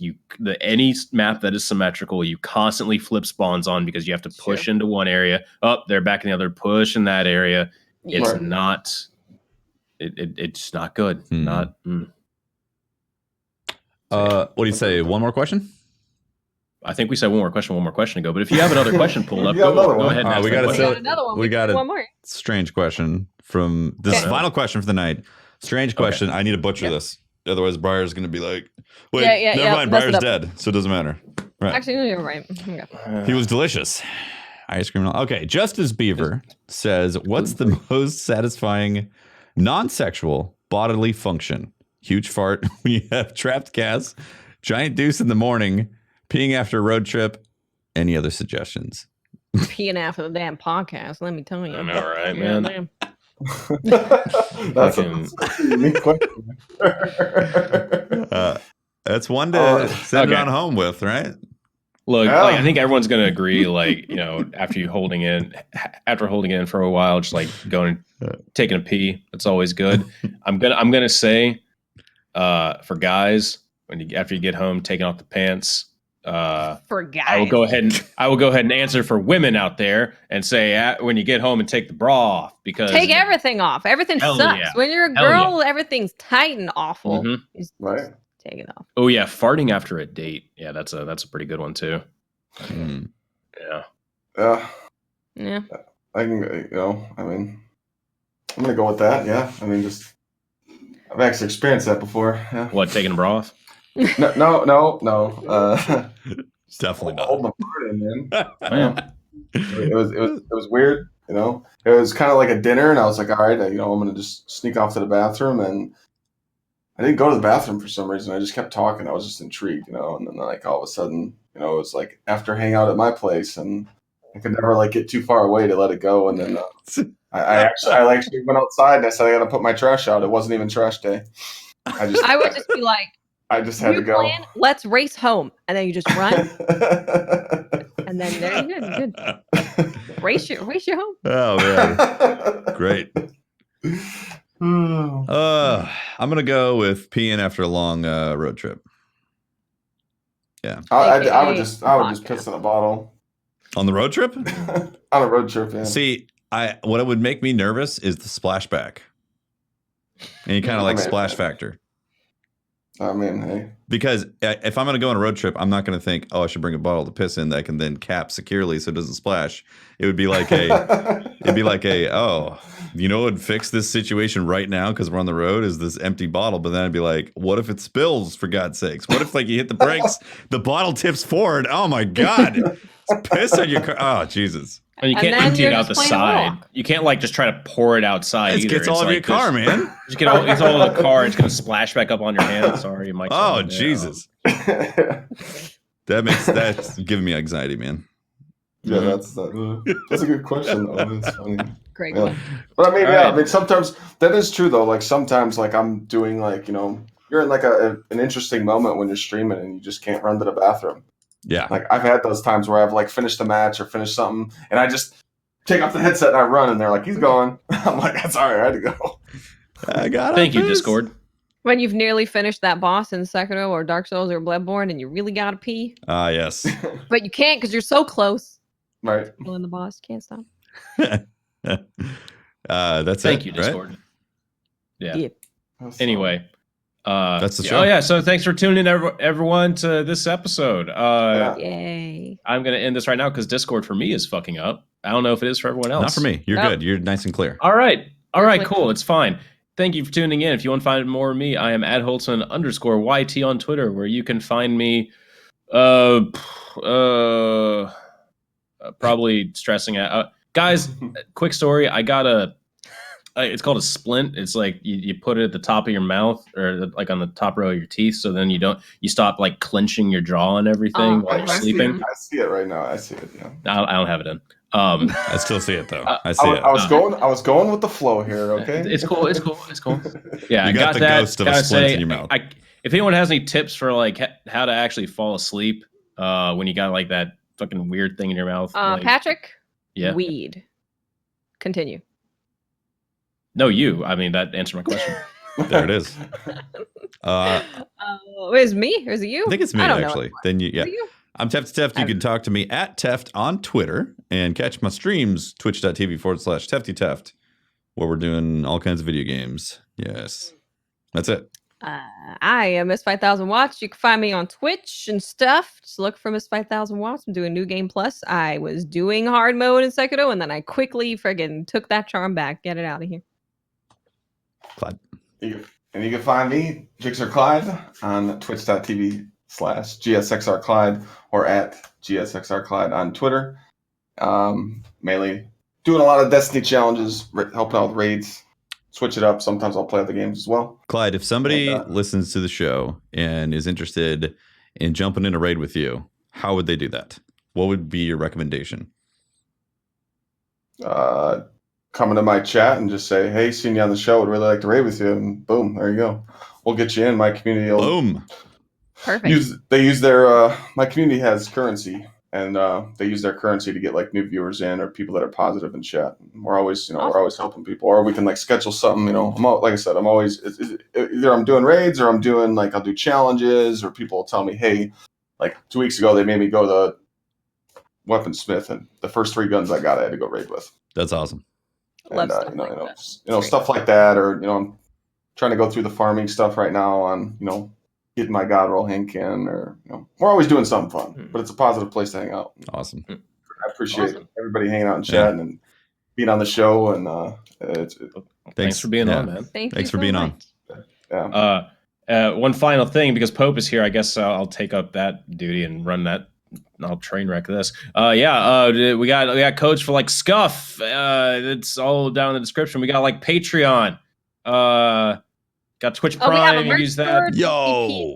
Oh yeah, we got a merch store. I'm wearing the shirt. There you go. That is on Hope's butt. I totally forgot to wear that shirt. I got it. It's really nice. I got nice it fabric. as well. Yeah, it feels really good. Yeah. It's a very, very, very good shirt. Yeah. I don't know if you guys noticed. Do you notice anything about the stars above the heart? They remind me. They remind me about a task that I never do in a raid anymore.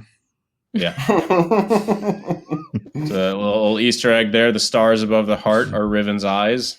They are Riven's eyes. There you go. Awesome. Bungie, please don't sue. They can't. It's freaking. They can't. Stylized. I'm gonna end the podcast now, so they can't say bye. Bye.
Yeah. Okay, we're back. Yeah, for some reason tonight, guys, OBS decided to do this thing where it thinks it's maxed out the CPU. Ooh, that's a fun one. Yeah, super annoying. And like I noticed it about 30 minutes into the podcast, and I was like, well, we're not refreshing this stream because that's going on. So yeah, if it was in a weird frame rate this week, that's literally the reason why. All right, subs. Drama09. Wait. Yes, it is. My bad. Drama, thank you very much for the host, the raid. That was kind. Mr. Muggle with the new sub. Sugar Ray Sugars with dropping the biddies says bits for the show. Clyde is the man. Clyde is the man. Thank you very much for being on the show, man. It's a lot of fun. Yeah, man, those 2 of my community members right there. The homies. Retro with 2 months. Welcome back. Random Wins gifting a sub to Mr. Aries, making it a whole year. LSU Jake with 9 months says awesome as usual. Clyde is damn cool. Agreed. Time Splitter with 13 months says keep up the great podcast. That's what he means. 13 months hype. And yeah, I was like deep up the podcast. Deep up. Time Splitter also hooking me up with the sub. That's very kind, Time Splitter. Thank you, man. Flip the Giant with 10 months. Time Splitter hooking up Holtz with the sub. And Collins Gaiman with 6 months says rock and roll. Also, Flip the Giant said Titan mains for the win. Titans are the homies. I do agree. Titans are awesome. And A-Rock Ray with a new sub as well. Thank you guys for the support. Really appreciate it. Again, sorry about the choppy video tonight because of OBS being weird. That's what you get when you do things live, man. Anything can go wrong. All right. Like it honestly hasn't done that in literally 4 months. And then tonight it's like, remember that time I used to do this? Yeah. Did you update the? Did you get the most recent OBS update? It's not the most recent, but it was the one I never update. Yeah, I'm always When superstitious. a new one about it. comes out, I sit back until I know that the next one's good. Yeah. Definitely. I don't think I've updated it in like 2 years. Did it completely freak out? It's dead. I don't know. No, we're still alive. Yeah, we're still alive. Yeah. I'm just gonna go ahead and type the /rate Host. command. Yeah, let's do that. /rate. Let's do it. Do that. Do it. All right, there we go. Times Twitter, yeah, he did, man. It said deep. Let me double check. Deep It was up definitely the deep. great. I saw it pop up. I Deep was up like, the great deep. podcast. We will. Definitely, man. Just Pulse is frozen? apparently just I'm frozen. on Oats the alone podcast. is frozen. That's Discord. That's not OBS. It's fine. Yeah. It's fine. Yeah, Discord has its own set. Actually, Discord was not that bad tonight. Maybe It because wasn't. It was pretty good. maybe because it was 4 people instead of like 5 or 6. Probably. Yeah. We need to fire some people. Yep. Well, Briar's dead, so Briar's dead. Pope's gone. We got this There you cast go. for a while. Easy. We'll be good. maybe Pope ate Briar. Is that what's going on? That's why he's on the run. Yeah. Mm. It all makes sense, guys. Yep. All right. We will see you next week. Thanks again for hanging out. Pressing the button. Bye. Thanks for everybody hanging out. Everybody being You positive. want to run credits, right? Yeah, I'm going to run credits. Yep. All right.